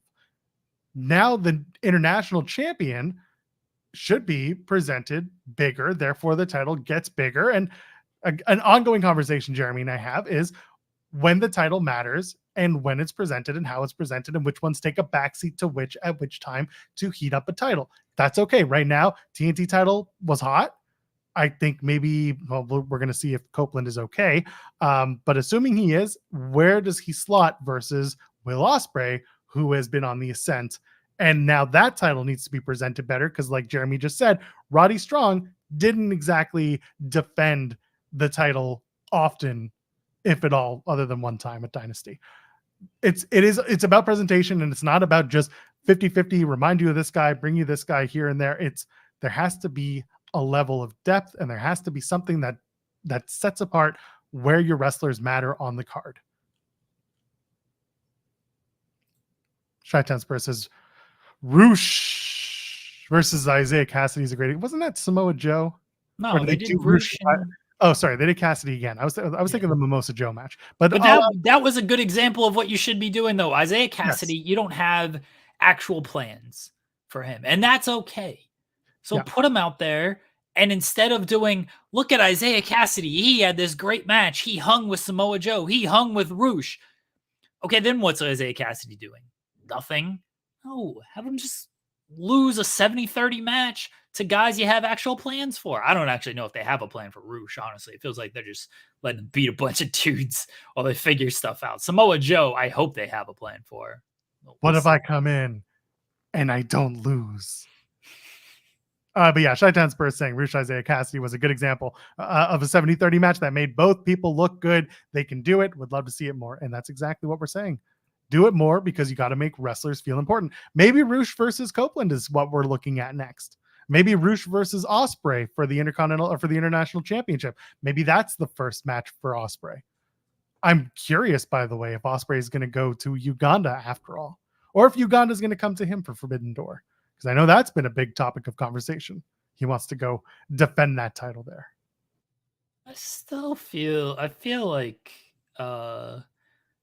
Ospreay does want to do that. Ospreay wants to go everywhere. Bless Ospreay. Man just wants to wrestle. He did the CEO dance last night.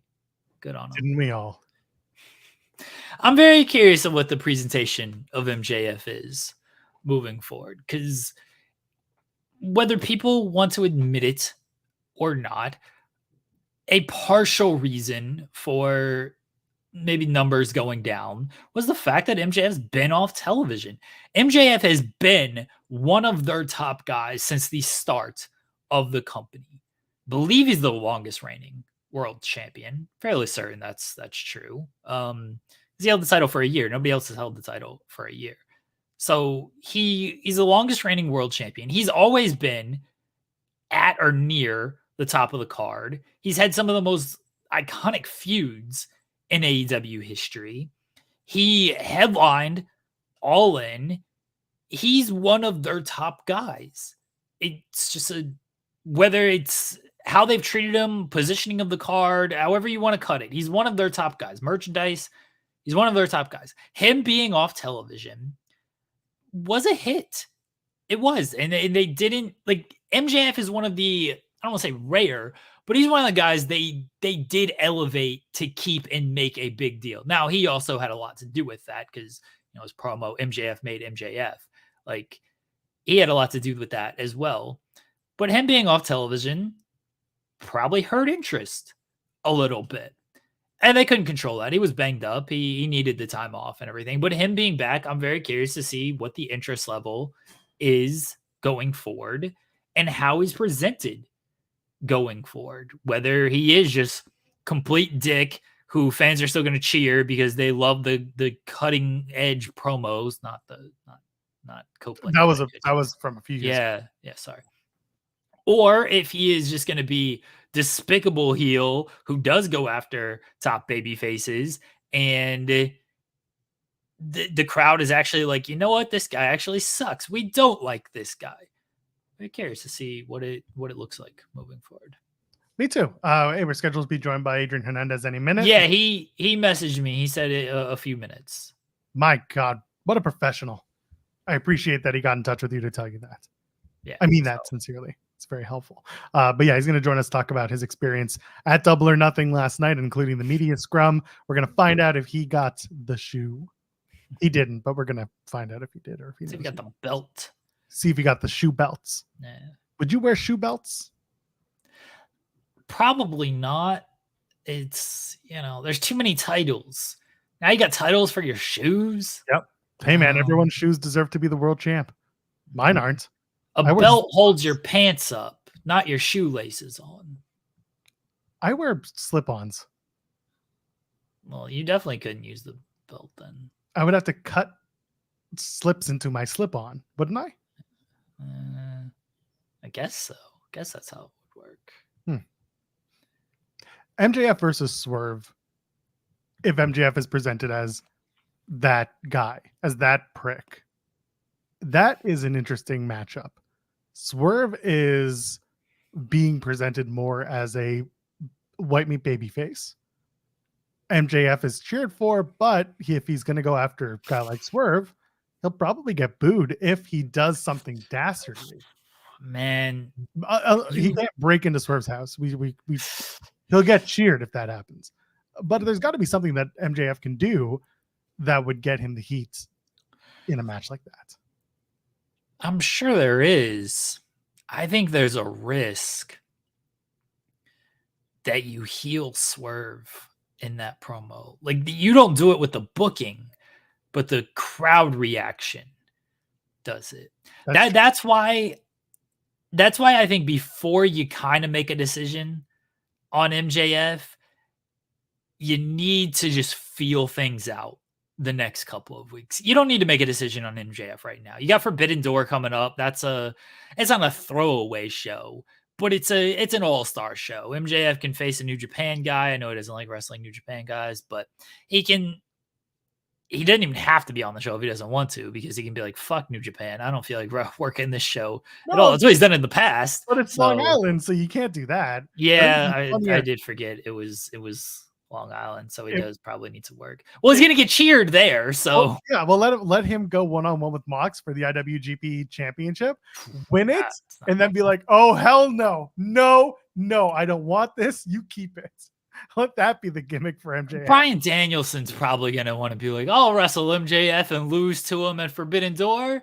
Fucking idiot. What's so forbidden about that? Sorry, Bryan, I love you. Just stop losing. The best loser in wrestling. What's the forbidden door there? MJF's got to have a match. He could easily walk in to the gauntlet on Wednesday, win that, and be going after the title at UBS. So here MJF versus Evil. That's a match we all want. We all need this. MJF versus Gabe Kidd, honestly, would be entertaining as hell.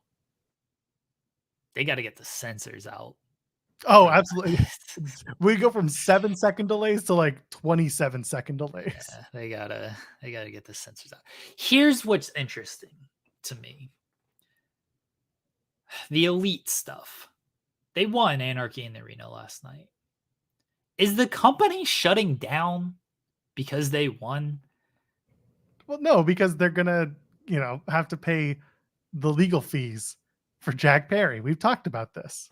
And I guess to Danielson using Final Countdown again. That promo on Collision that FTR cut to like stand up for AEW, I didn't think it was great.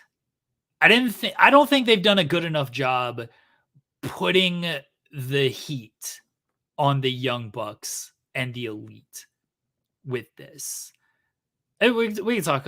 Adrian is now joining us. We can talk to him about it. But can you go long today, Joel? Yes. Is that okay? Okay. Yes. All right. I think Adrian can too. I'm telling him that he can go long. No, I'm just kidding. You hear him all over Las Vegas radio. Adrian Hernandez joins us now. He's saying, no, I can't go long. Yes, you can. You're on the show. You go long. How you doing? Well, listen, thank you guys so much for having me, company that doesn't acknowledge holidays, but that's okay because, Joel, I'm pretty sure you're in Canada, so to you, happy Monday. Jeremy, happy Memorial Day. What's up, guys? Good morning. I am just freshly waking up. Went to sleep at 3 a.m. I thought last night was going to be an easy night. We closed the show out at 8 p.m. Pacific, a little 2-hour scrum. No, my ass was out of there at 1 a.m. But the struggle, that's okay. I'm glad to be here. How are you guys doing? So, first off, Adrian, thank you for joining us. I know I messaged you on like Friday, and I'm like, hey, I know it's like 8:30 over there when we do this show, and I know you're going Double or Nothing. It's probably going to be a long night, but can you join us? And you're like, it's a holiday. It's good. So I really do appreciate that you are willing to join us because I know it's very early over there. So thank you, man. No, of course. And like I said, I was like, oh, yeah, the one time, because I'm usually on the radio, so I could never join when you ask. And then I was like, it's going to be an easy night. We'll be done by 9 p.m. But it was a great night. Exceeded my expectations. Not that I ever have any doubt when AEW puts on a pay-per-view, but like everyone left that place feeling that the money that they spent on their ticket was well worth it. It was a great night. But yeah, what's up, guys? How you guys doing? Let's ask the real question. Let's get it out of the way. Did you get the title shoe belt? They were passing them out. Oh, look at that. He did. Adrian's on the take. You're gonna get the accusations Shill. of you are a shill and you are on the take now. Here's the thing. So like obviously they were like handing them out during when the Bucks came out, and I didn't get that. But if people noticed, I don't know what AEW stream, like how zoomed in it was, but they left them on the table the entire time. So as I'm packing my stuff up, they were still on the table, and I was like, I'll take one for the show. And so this was gonna be my show and tell, my big reveal. So cool box, which I didn't ask. One of the media members in there, actually here from Las Vegas, actually bought the shoes and went out to the event that they did at one of the malls here. So I don't know if this actually comes in the box when you buy it, or if when they go on sale here. Or I think they just went on sale. So here it is. Here's the title. Real gold. I thought it was just like it's just a leather. I mean, it's pretty thick. It's wow. Honestly, it would be considered, like, in my opinion, a top 5 Happy Meal like accessory that you get with your Happy Meal. So pretty nice. Like I don't know. I thought it was just like a leather printed thing. They actually put some effort into this design here. Not pretty fire. So yeah, I don't know what I'm gonna do with this, but I'm gonna keep it. And then it has the nice little suede. Oh, there we go. You know what? I would have taken that shit too. Honestly, if that was sitting there, that's actually very nice. I again thought it was just like a leather little thing you put on. It's like, okay, cool, but that's actually pretty nice. Sean's taken water from the press conferences. I feel you have every right to take. Yeah, they don't pass out water. Yeah, that's bullshit. Have they started doing the water yet? This is a big point of contention for me, by the way. Just to let people know, when I walked up to get my credential, I did say, "Hey, man, good afternoon." So I'm trying to get the Will Washington, you know what I'm saying? I'm trying to get that job, you know what I'm saying? WWE or AEW, hire me. Business is up right now. Who wants me? Goodness gracious. And to be honest, when they were like, "Hey, does anyone want them?" Like, I was gonna raise my hand, and then I was like, I was right behind the camera. I don't want to get screenshotted. So they left it there, and I took it, and there it is. I don't blame you. I feel you had every right to do this. Go ahead, Joel. Very, very important follow-up question. Did you get the thumbtacked shoe? No, and one of the mistakes that I made is the row behind me, the lady behind me ended up getting one of the shoes, and I should have, when the scrum was over, like, hey, with my camera, like, took a video of the shoe to like use it as B-roll, but I didn't. I did think it was cool. I'm sure that you could tell because the way that they had it faced, but that the blood was on there. The blood was on there. Yeah, it was like it was cool that they kept that going because what was it last year? Last year it was the fireworks super kick, right? Yeah. What was that 2 years ago? Whatever it was, like for them to keep it going, for it to be their actual shoe. I was actually honestly I was surprised that they even like went up to do the scrum because throughout all this drama that they've had, I'm like, yo, these guys never talk. They never say anything. So all this Well, there was a reason Renee and Barry Bloom were the only people asking questions, and they didn't actually call on anybody in the media. Yeah, exactly. So they went up kind of, and I thought it was well done that they did it like to start it off so that Tony could come right after and they could play that up. No one asked if Tony's neck was okay. I thought that was a little rude of everyone. I guess it was rude of me because I did ask him a question, but I was hoping I didn't get the shoe. I was hoping they were gonna, be up there. He's like, great press conference, guys. Great show. See you next time. Bye, everybody. That would have been a much better. That's it. Yeah, just cut the feed right there. Yeah. That would have been your wet dream, Jeremy. We know why you would wanted it to end. The show was already half an hour over, and there was another half an hour just to wait for the scrum. So it was the scrum didn't start until 1 p.m. I'm like, great. I'm gonna be up until 3 covering this stupid thing. Wait, it's because of the venue change. The MGM Grand's a little different than T-Mobile, so like we had to wait with the masses. Oh man, Jesus. but how disgusting. But if you're there live, then you don't get to hear this banger for an hour. Why do you have that in your? Oh, we've had that for a while. Yeah, we've. God, that's actually part of the StreamYard like included music. Oh, okay. So they're like, yeah, here's your free royalty-free music. I love that. That's amazing. Now keep that going. I just woke up, Joel, so please. Just play it the entire time. This is Anarchy in the Arena. Play this for the whole freaking time I'm here. Go. Anarchy play in the interview here. What was the vibe? Yeah. What was the vibe like in Vegas going into the event? I mean, it's AEW's a little bit cooler than they were in past years, and this has become a tradition. So what was the vibe like in Vegas as where compared to past years, given where AEW is at now compared to past years? It was a lot better than last year. I will say that. The problem I have is when I get to experience, like, for example, in wrestling terms, when I went to Backlash in Puerto Rico, I'm like, yo, it's never going to get better than this. This is the craziest crowd experience I've ever had. For AEW 2022 Punk Hangman, like, that was sold out at T-Mobile Arena, the biggest arena that Las Vegas has. And there was energy, and like people were excited, whether it was for the company, whether it was for Punk, whatever the case may be. That wasn't there last year. Didn't help that they still at T-Mobile and it was half full. But coming into this year, I think it's very comparable to me when TNA did their first show at the beginning of the year, like they're back, because there was a lot of pride in the Palms for TNA. And in some respects, last night, there was a lot of pride with, yo, it's a big deal. It's a 5-year anniversary. It was back at the MGM. So there was a lot of nostalgia. And like everyone says, AEW put on a great ass show. And because they do it where there's no fluff, we end the show with all of our top matches, and it's a roller coaster that keeps going up, up, up, up, up.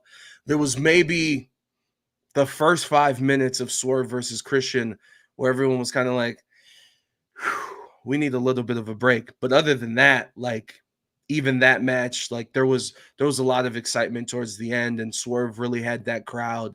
And the energy, like, throughout was very, very, very, very good. And of course, like the way that they pay, like you start with Will Ospreay, everyone loves him. Everyone was excited for MJF. The cage match with the violence, Gangrel got everyone to pop. Like they kept the excitement, and there wasn't a bathroom break type match. I guess the trios match would have been like the moment for people to like, hey, let me go use the bathroom, let me go get my food. It wasn't sold out, which was kind of disappointed to me, because I just like having people in the building that creates more noise. But it was still pretty loud. That Willow Mercedes match was crazy. It was kind of surreal. Kind of felt like I was in Puerto Rico, because throughout that match, like, it was just a constant back and forth between the crowd truly being split. And yeah, the energy, like, it was a complete 180 of what they had last year. And everyone left happy, even though obviously, the EVPs won. So they didn't send everyone happy in terms of who finished that and who ended up winning. But overall, I mean, someone was lit on fire, so you can't really complain. By the way, that moment too, it was just like, we were so like, did that just really happen? That you didn't really get are we allowed to swear on here? Because I heard some words earlier, trickle down economics. I'm like, bro, I have 3 hours to sleep. What are these words being used on this show right now? I'm not ready for this. But there wasn't even like a "you sick fuck" chant, which you would think would follow up, because everyone was just like, bro, they did it. Eddie Kingston wanted to do it a few years ago, but Darby Allin really lit somebody on fire.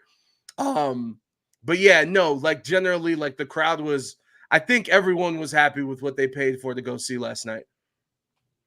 So much to unpack from that. I always go back to the vehicular homicide spot and how people reacted to Jack Perry running an entire bus into Darby Allin backstage. Was everyone just kind of into that, or were they a little bit split between what was going on in the ring? Because Anarchy in the Arena is like a really tough match to follow if you're trying to keep track in the arena, right? It is. It's madness. And like, so the thing is that because that happened outside, we saw on the Tron, the Tonytron. Thank you. Excuse me. We saw on the Tonytron. We only saw like that 30-second clip. What people saw on TV, presumably, what was going through the broadcast. So it was like, oh, that's crazy. This dude, who just got ran over? What just happened? Because Jack was like asleep at the wheel once they put the camera inside the driver's seat. And then just it went to the concourse. And then you got Daniel Bryan over here. And on the other side, someone's using a garbage can. So it's too chaotic to like truly follow along with anything. So like during that match, everyone has ADHD. So that moment, there's very few times where a moment really sticks because like there's just so much things happening. So like the when Jack Perry gets lit on fire, that was a moment where everyone went, whoa. I thought, props to everyone in that match, that when they showed that spot of that car crash, like everyone, I think the majority of the people were actually ringside, and everyone just looked at the Tron and was like, whoa. So that was cool, but it was a lot of chaos for some of these spots to like you're not able to notice, because even on the pay-per-view, AEW misses some of these things. Like Darby Allin jumped off of like 5 different platforms. I think they only showed it once. So some of the moments don't get to stick as much as I think they thought would have when they were planning it. Tony did a stop, drop, and roll before the fire came out. He rolled down the ramp. He's like, you know what? If I'm getting caught, I'm immediately going. It was a largely safe spot, which is good. I mean, you don't want to do these things in an unsafe manner. And everyone showed the video of Jack setting himself on fire as a stunt thing from a few months ago.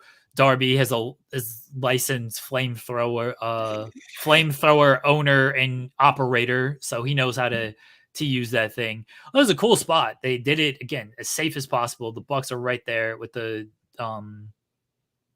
what are those the things fire called? extinguishers, which they had set that up like an hour before, and you could see him on the ramp. Forgot. Yeah, and I completely forgot, and then I was like, oh, and then they had the towel. That's like if you get, I don't know what the name of that towel is. The crazy thing too that I was like, oh, that's disgusting, is that earlier in the match when he gets what we all thought was the ice bath, like we thought he got dumped in water, and it's like, no, man, he got whatever goo he needed to have on as protection, which also I think he got dosed in it again right before he came out. Yeah, I think that when they did the bus spot and he got taken out there, of course, then the camera doesn't need to show anything, and then they got him down again, wet him down again before he came out. That was kind of my one problem with the spot itself, was that it wasn't fluid, because he goes and he goes to grab Tony, and a bad pun. He goes to grab Tony, and Tony's still wired in. He's got his headset on and everything, and you can see he's like frantically trying to take it all off. They cut back to the front because they had to get Tony out. They're trying to set up the spot in the arena, so that now they're showing you in the arena that it's happening. And then, they eventually come out. Darby has to play around with the fire, the flamethrower for a bit. It was very strange. I'm seeing that someone's posting a video from like March of Jack Perry playing with the fire, being lit on fire with the retardant on and all that stuff. It's cool. Listen, he wanted to do it. Now he's done it. Good for him. I just mentioned this, Joel. The people should pay attention to this show with me. No. They had to add more retardant. They absolutely had to put on more before he went out there. But it was also just getting Tony out of the chair properly, because he was hooked in. No, he was hooked in, and I also I didn't notice that he came out with Jack Perry until I saw the replay videos, and obviously then like Jeremy just talked about, because I'm paying attention, Jeremy. I'm locked in with you. Listening. The way he rolled, when he rolled out and did his Orange Cassidy, like I didn't notice that in the moment. So like I saw Jack, and I was like, why is he walking like a zombie? What are you doing? That's what Eddie Kingston did with the gasoline and stuff. But then I was like, oh, he was grabbing him and he was about to bring him out to do something. I didn't notice that at the moment.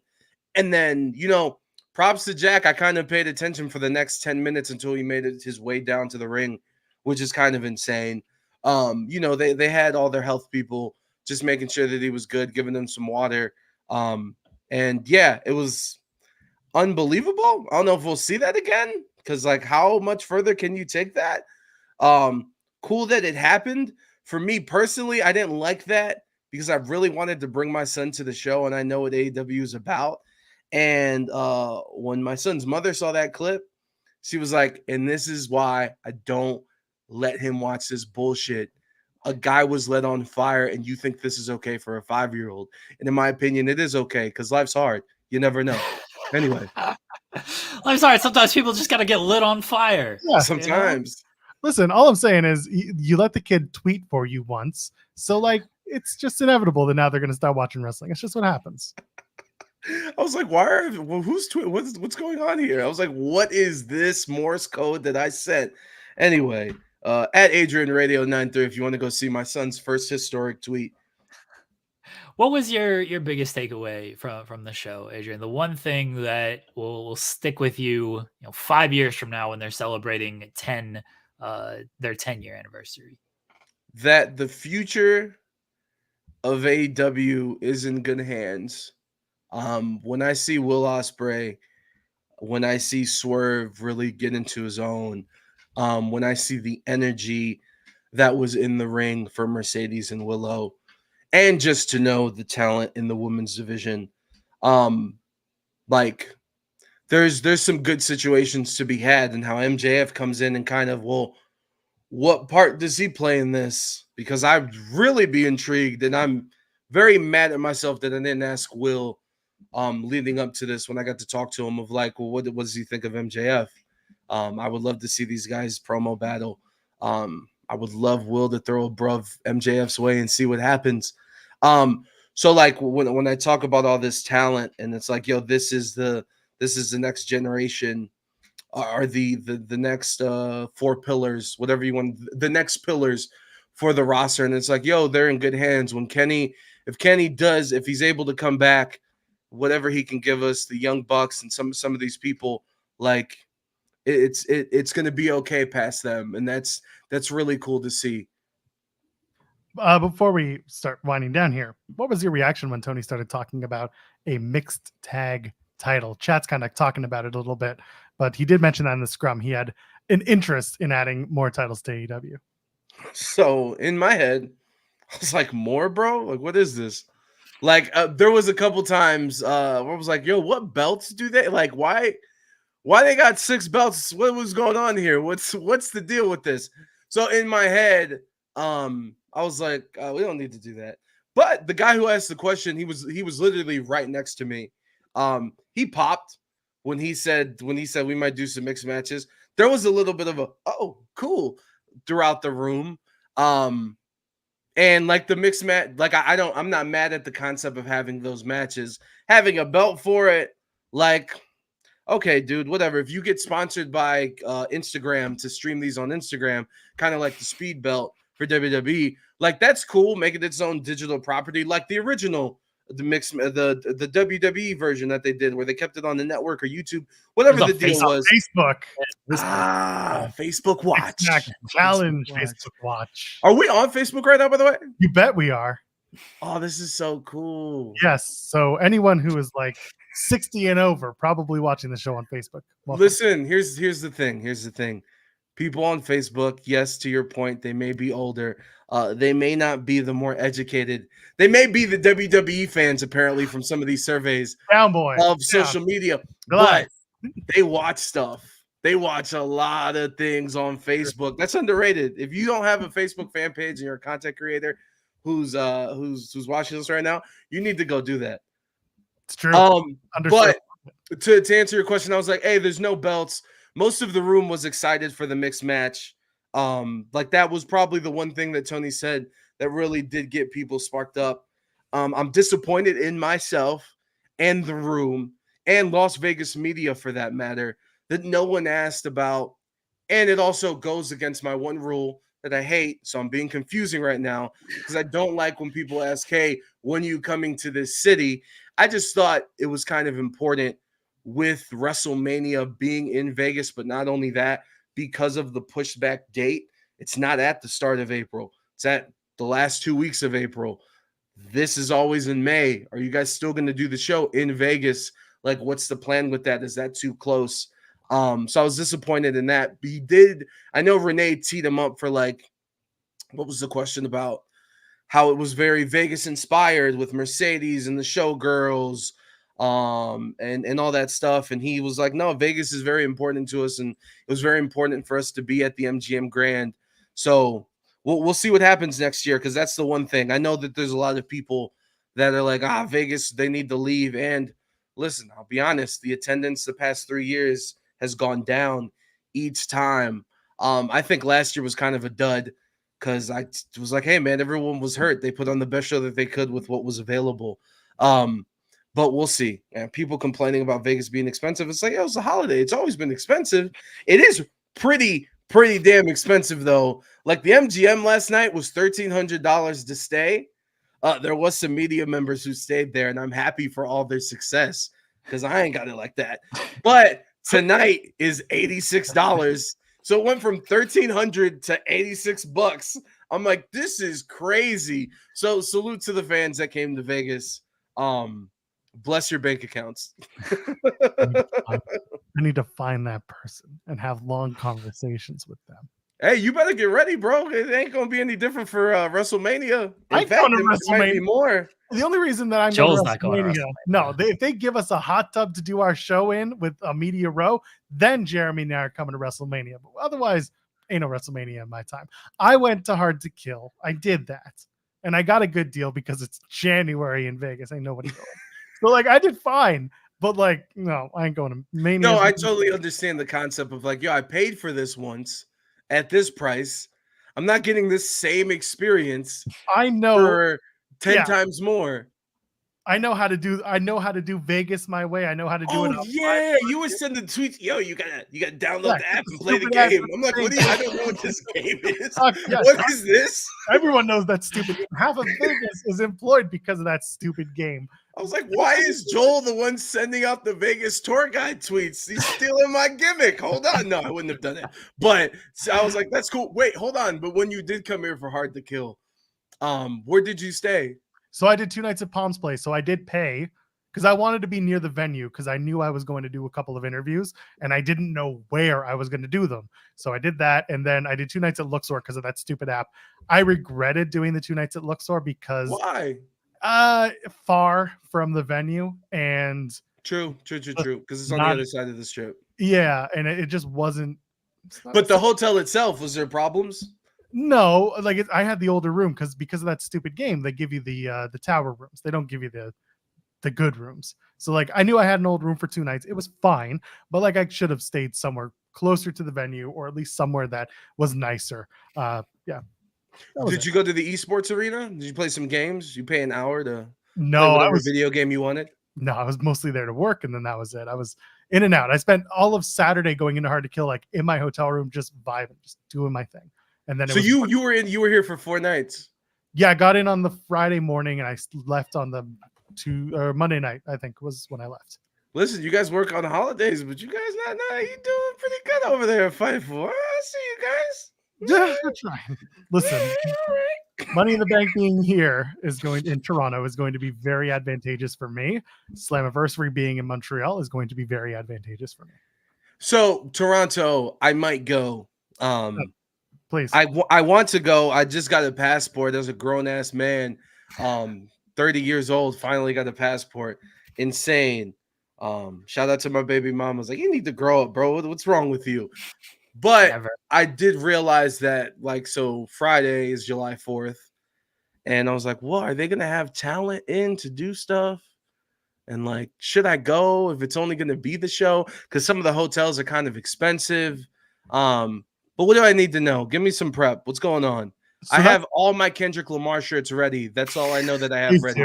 Please do. I will be there right with you for that. But Airbnb is helpful. If you're gonna, I've never done an Airbnb.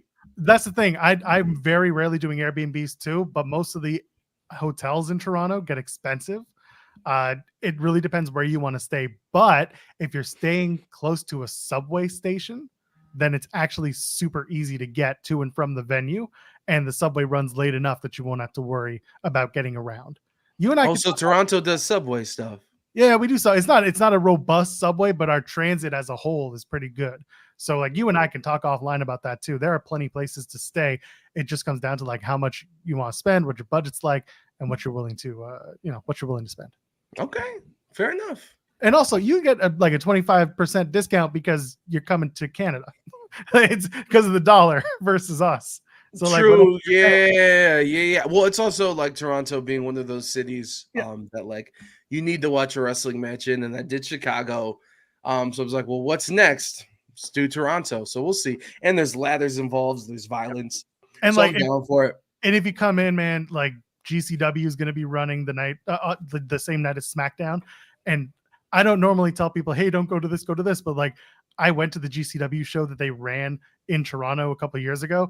The vibe was so good. I'm hoping that they get the same vibe next time when they're doing this. So if you're going to make the trek, I do recommend that show.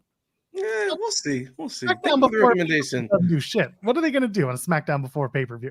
I don't know. They're gonna have everybody stand up on the ladders and cut the promo. There's gonna be a Make-A-Wish in arena little promo that they're gonna play while Fox is airing commercials. And buddy, that always pops me. The way those little kids give John Cena hugs makes me feel good inside. Okay, hey, that's very true. That's one of the craziest things in wrestling history that will be documented. So mad. So mad at that. I do want to say real quick, Gangrel, like he really did pop the arena. That was real cool. I don't usually yell during shows as a media member, but when Darby was getting tied up, I did scream out, "Rest in peace to Big Boss Man."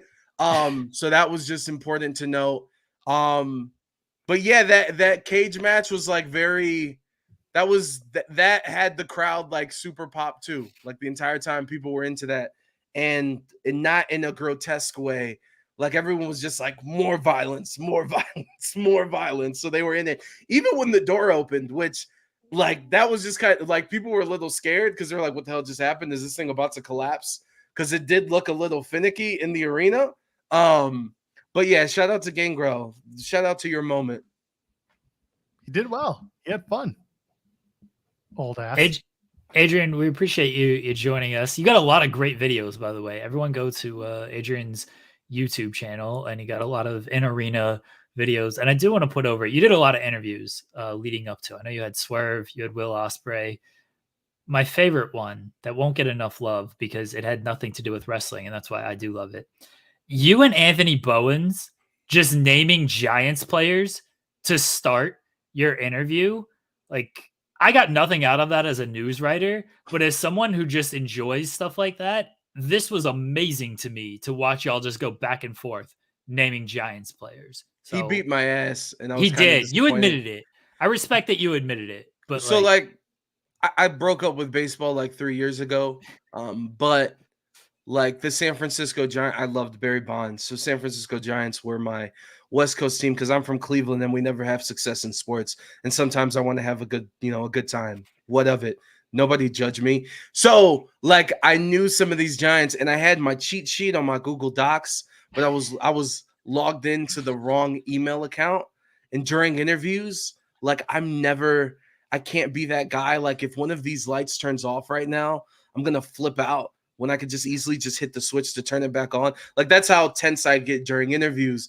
And so I didn't pull it up, and this guy kept naming them. And I just felt like just my childhood, I disrespected it. But Anthony knew his stuff. And the fact that he worked at MLB Network and like Harold Reynolds was just passing out free copies of the game because he was the voice in the game. I was like, that was cool. And he had some beef with Brian Kenny, which I could tell he was like, I don't need to talk about it. I'm like, is Brian Kenny an asshole? What? This is nuts. But thank you for putting over my YouTube channel. Yes, youtube.com/AdrianCLE93. I will say NXT is coming to town here within the next 2 weeks, which means I'll be talking to some people. One legend, perhaps, And when you know what events come into Vegas, you Lash can kind of put 2 and legend. 2 together. Wait, maybe. But stay tuned on the YouTube channel. We kind of took a little bit of a break up until Double or Nothing, but I'm very thankful I got to talk to Will Ospreay. I harassed TNA last time they were here. Joel saw the tweets. I really wanted to make that happen, and I couldn't. But patience, it worked out here. I do want to make this awkward.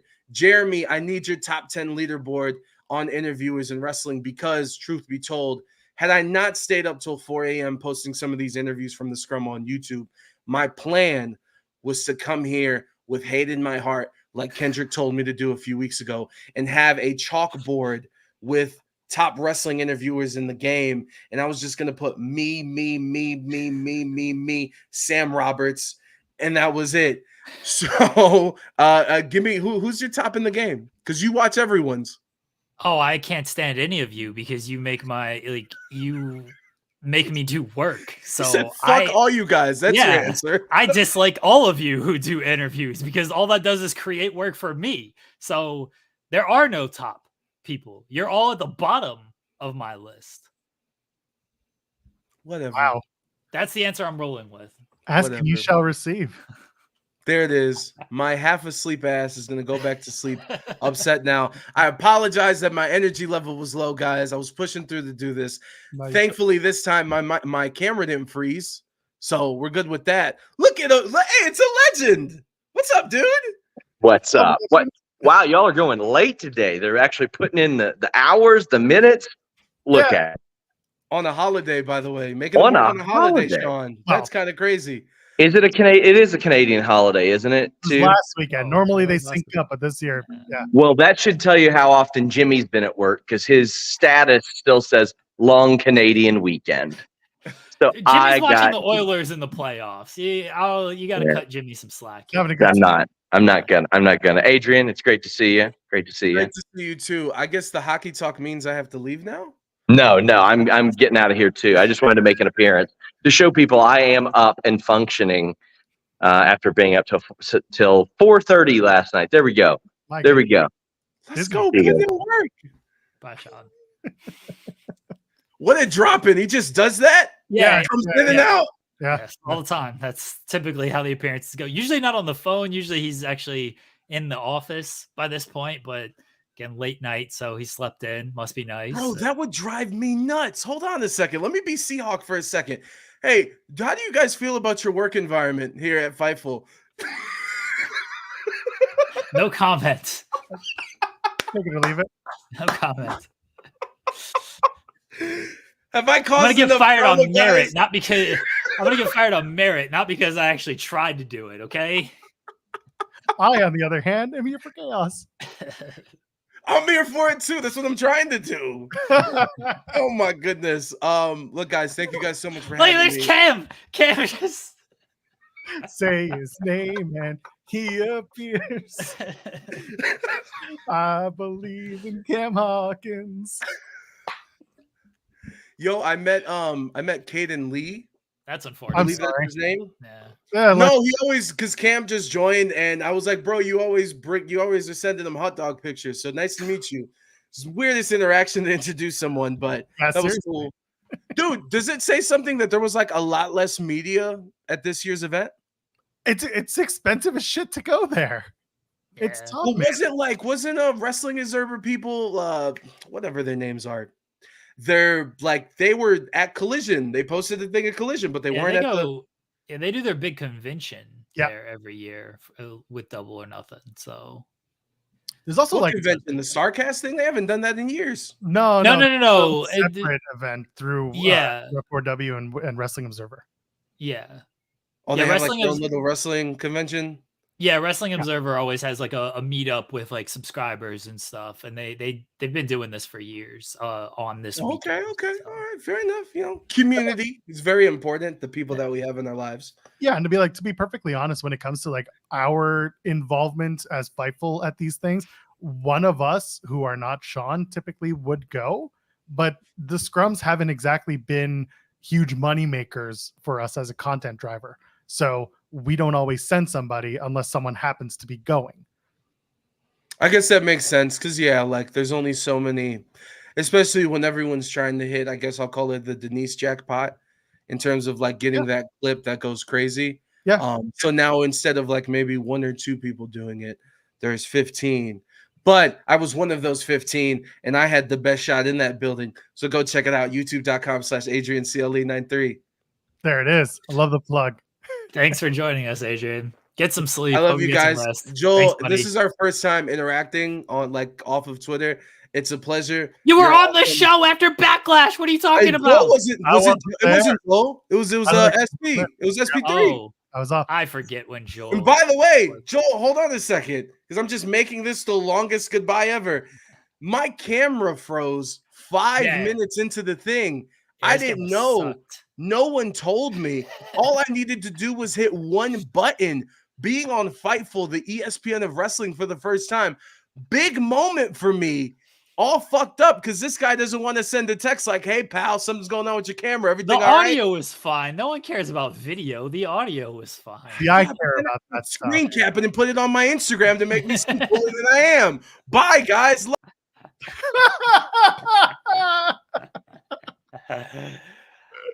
God bless. I love Adrian. He's fantastic. I can't remember. I'm sure our friendship started because I covered one of his interviews, and where people think that, oh, Jeremy takes all the other people's work and how can they do this and pass this off as their own.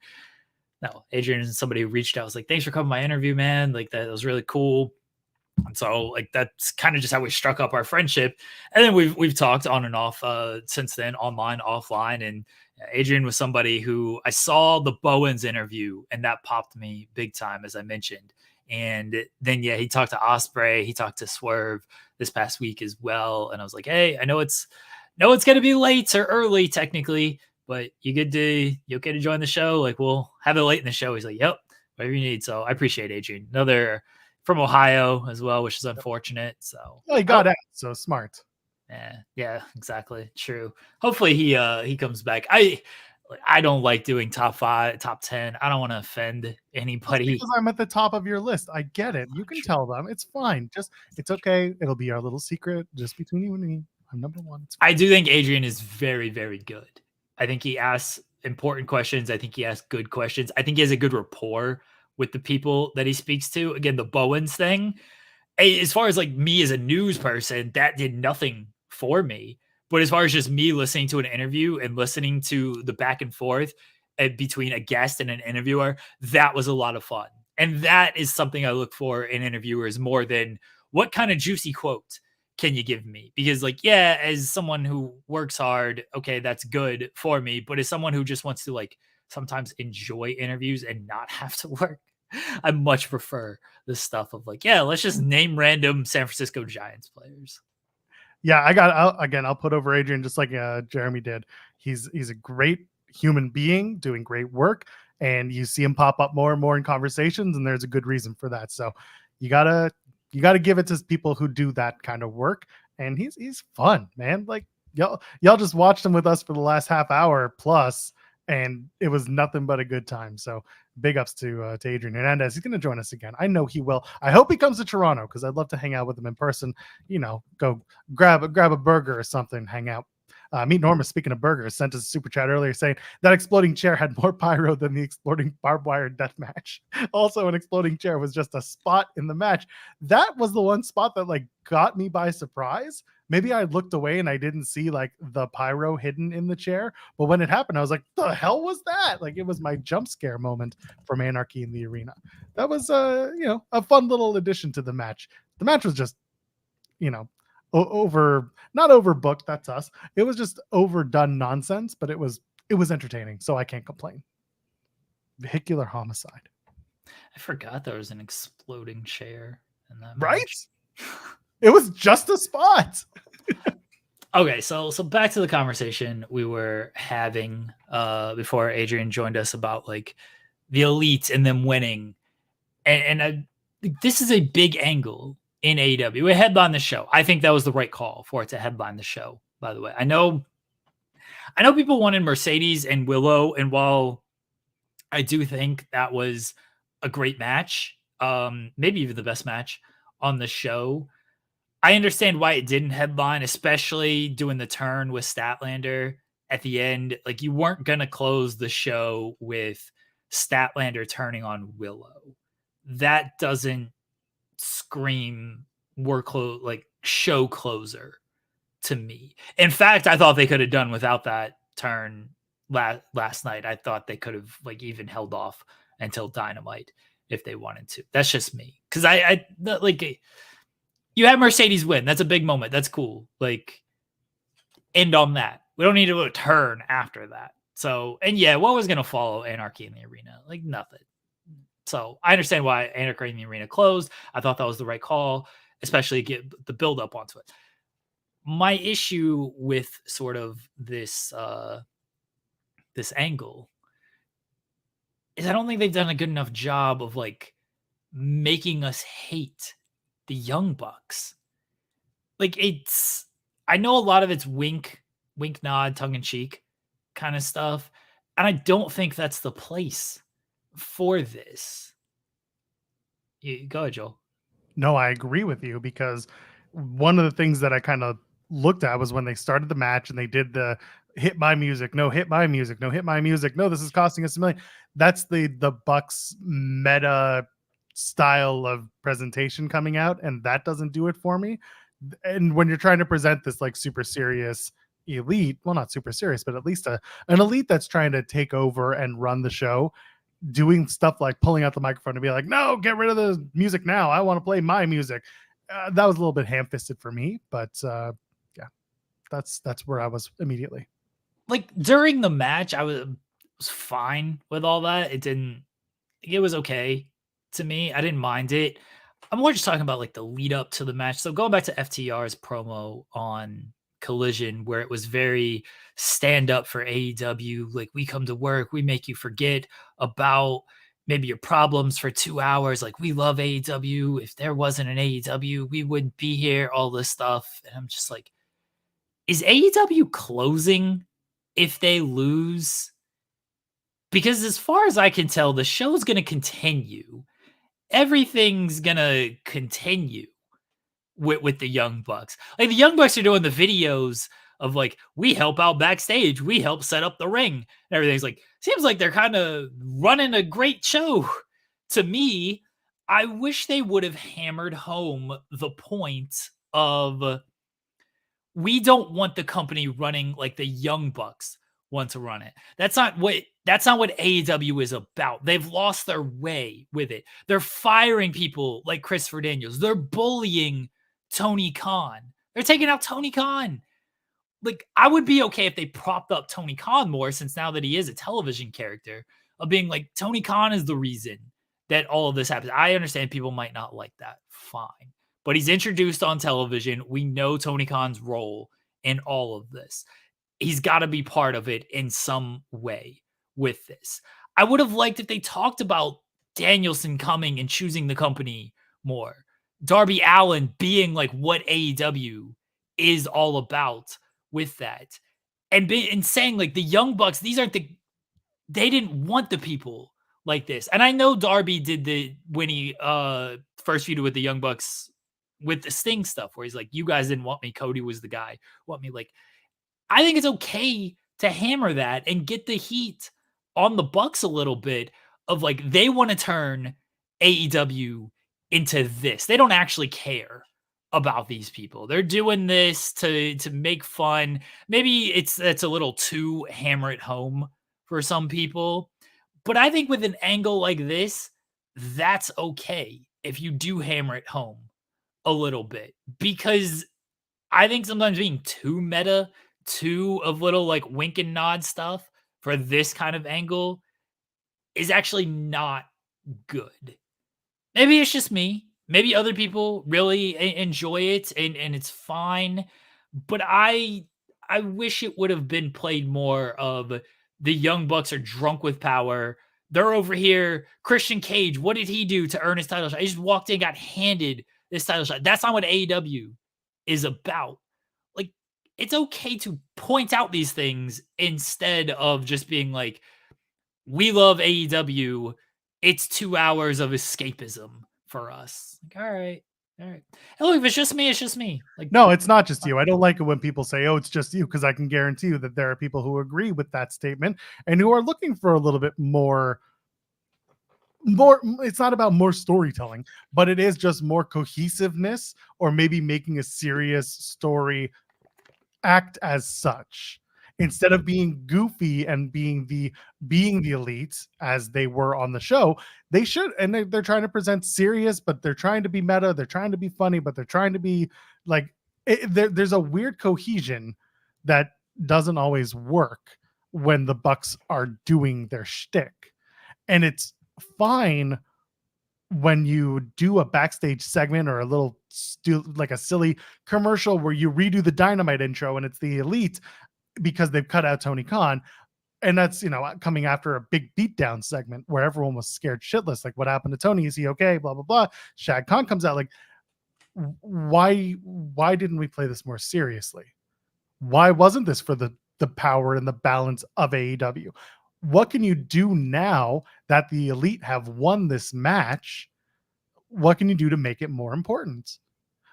Who's going to be the person to come out and say, Bucks, you're abusing your power. You shouldn't be in charge. It should be, you should be giving up your rights as EVPs. I would like that seriousness to be broached. I would like for this to have stakes. This is the early part of the story. If this is going to be a full on through the summer, maybe into the fall type of story, I'm okay with this being early enough that it plays out and we look back and we say, okay, they did it. They got there. But right now, if it's going to be, we're going to, have fun, make jokey jokes, and they're going to do this, the meta stuff, well, eventually we got to pay off with something serious and make it the seriousness of who's controlling AEW. This is the balance of control. Let's make it feel like there's a power struggle. See, your point about when they attack Tony Khan, Shad comes out, like it was a big serious angle. Maybe people are just like, haha, Tony Khan just got a TK driver. LOL. Get it? Now he's on the NFL draft wearing a neck brace. This is so tongue-in-cheek funny. Like, fine. I just don't think that should be the presentation for this. That's all. Again, if it's clearly not just me. I know other people have said this. It is at the end of the day, it's a preference, right? Yeah. I see people in our chat they're like, no, we like the way this is cool. Like, I'm not trying to tell you how to enjoy your wrestling, watch your wrestling. That's a catchphrase that didn't get over. I'm not telling you how to enjoy your wrestling on this. If it's for you, awesome. Like, more power to you on this. I'm giving my critique as someone who has a platform to give my critique on. And I just wish it was presented a little bit differently instead of the way that it is being presented, because I thought they had a chance to do something different with this.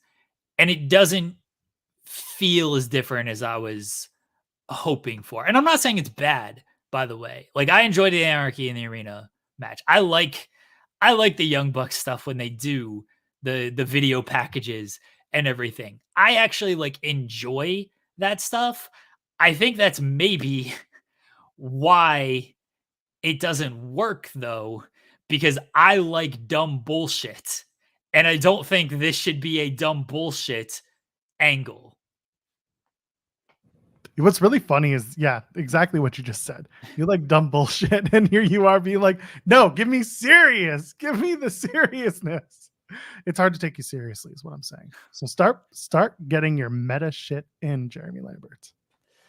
I mean, that's like, I always do that, but I do. Sure. I feel like I stumbled onto something of like, if I like it, it probably sucks, That's why you like my booking so much. I want to point this out just before we go. Vehicular homicide. No, I'm just kidding. Shoot, I totally lost my train of thought. Oh no, that's fine. It's not important. Oh, happy birthday to Natty. Sure, bitch. That's literally all I wanted to say. Found a way to take us home, baby. There's going to be, listen, Dynamite on Wednesday is going to have the Casino Gauntlet. They're going to start moving some stories forward. And I hope that the Elite come out and they are smug assholes and they say, we beat Team AEW. That means we are Team AEW. We are the team that runs the show. And then we start moving forward to whatever the next big match is. Forbidden Door. What do you do at Forbidden Door? I assume titles have to be on the line, right? What are we doing? I like that Tony in the press conference, he was like, and this is I do feel like there is a disconnect with stuff of like, okay, Tony Khan's back. Can't he overrule some stuff? That would be fantastic, honestly. Evil, like, can't he overrule some stuff? But I do like Tony in the press conferences. He felt like a coach that just like lost the game. Just like, wasn't the result Team AEW was hoping for, but we'll change our schemes up. Maybe we'll throw a different defensive coverage at him in game 2, and we'll just hope for a better result out there. We'll play a little bit harder. I'll go back. I'll review the tape. I'll see what kind of changes we can make out there. Maybe I can make a lineup change instead of this loser ass Bryan Danielson on my team. Maybe I can get somebody who actually wins some matches.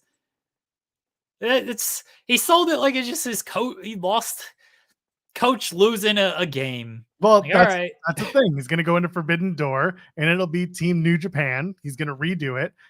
That's why Tana was there. He was consulting with Tanahashi as to who from Team New Japan. Yeah, Tony's like, Team AEW was much stronger on Collision. Tanahashi, Claudio, and Daniel Garcia. That was a good result for Team AEW. It's like, yeah, you faced Lance Archer and the Righteous. Like, good job, the G League team. Is there a Battle of the Belts coming up? Anyway, listen. We'll see where they reset, but it would just be funny if Team Elite goes through every single team's representatives. Team CMLL, Team New Japan, Team Impact comes in, Team TNA, and it's just the Elite just squash them all. And then Tony's just like, you know what? Here's the key. Here's the checkbook. Have at it. I'm walking away. And that's how AEW becomes the hottest thing in wrestling. It just happens, right? Shad Khan should be an on-screen character. There it is. Bucks versus Tony and Shad. Blood and guts. Tony and Shad win. Would whoop all their asses, honestly. They'd be afraid. They would be just afraid to touch Shad. They're like, so much money in this fist. Okada sold for those Tangaloa chops and strikes. Okada would sell his ass off and be so dainty, careful with Shad. It'd be great. Anyway, we're coming back on Wednesday. We'll probably talk about whatever happened on Raw. Oh, what's happening on Raw tonight? Braun Strowman and JD McDonough is a match that's happening on Raw. Oh, let's go! That's gonna be and maybe Becky and Liv. We didn't talk about Crown Jewel at all. I mean, whatever. Yeah, someone had mentioned earlier, like, people get on AEW for having long shows. People get on WWE for having 2 short shows. No. Don't get on AEW. Don't get on WWE for having the short shows. Getting in and out in 2.5 hours, 3 maximum. Keep doing that shit. 5-match cards, baby. That's a takeover era. People loved that era. Keep that energy. Keep that up. I'm fine with it. King and Queen of the Ring was fine. It's fine. 2 hours, 45 minutes, no press conference. In and out, baby. Let's go. Don't need it. Let's just get in, get out. That's all you need. Raw tonight is happening. Is there a preview other than what you just mentioned? It's JD and Braun, maybe Becky and Liv, and then that's it. Easy. Done. We'll be back on Wednesday to talk about it, and I'm sure other news that comes out. Anything to plug before we go? No. Wonderful. We'll be back Wednesday, 10 a.m. Eastern. I am at Joel Pearl, JOELPEARL, ladies and gentlemen, friends beyond the binary. We'll see you in the next one. Cheers.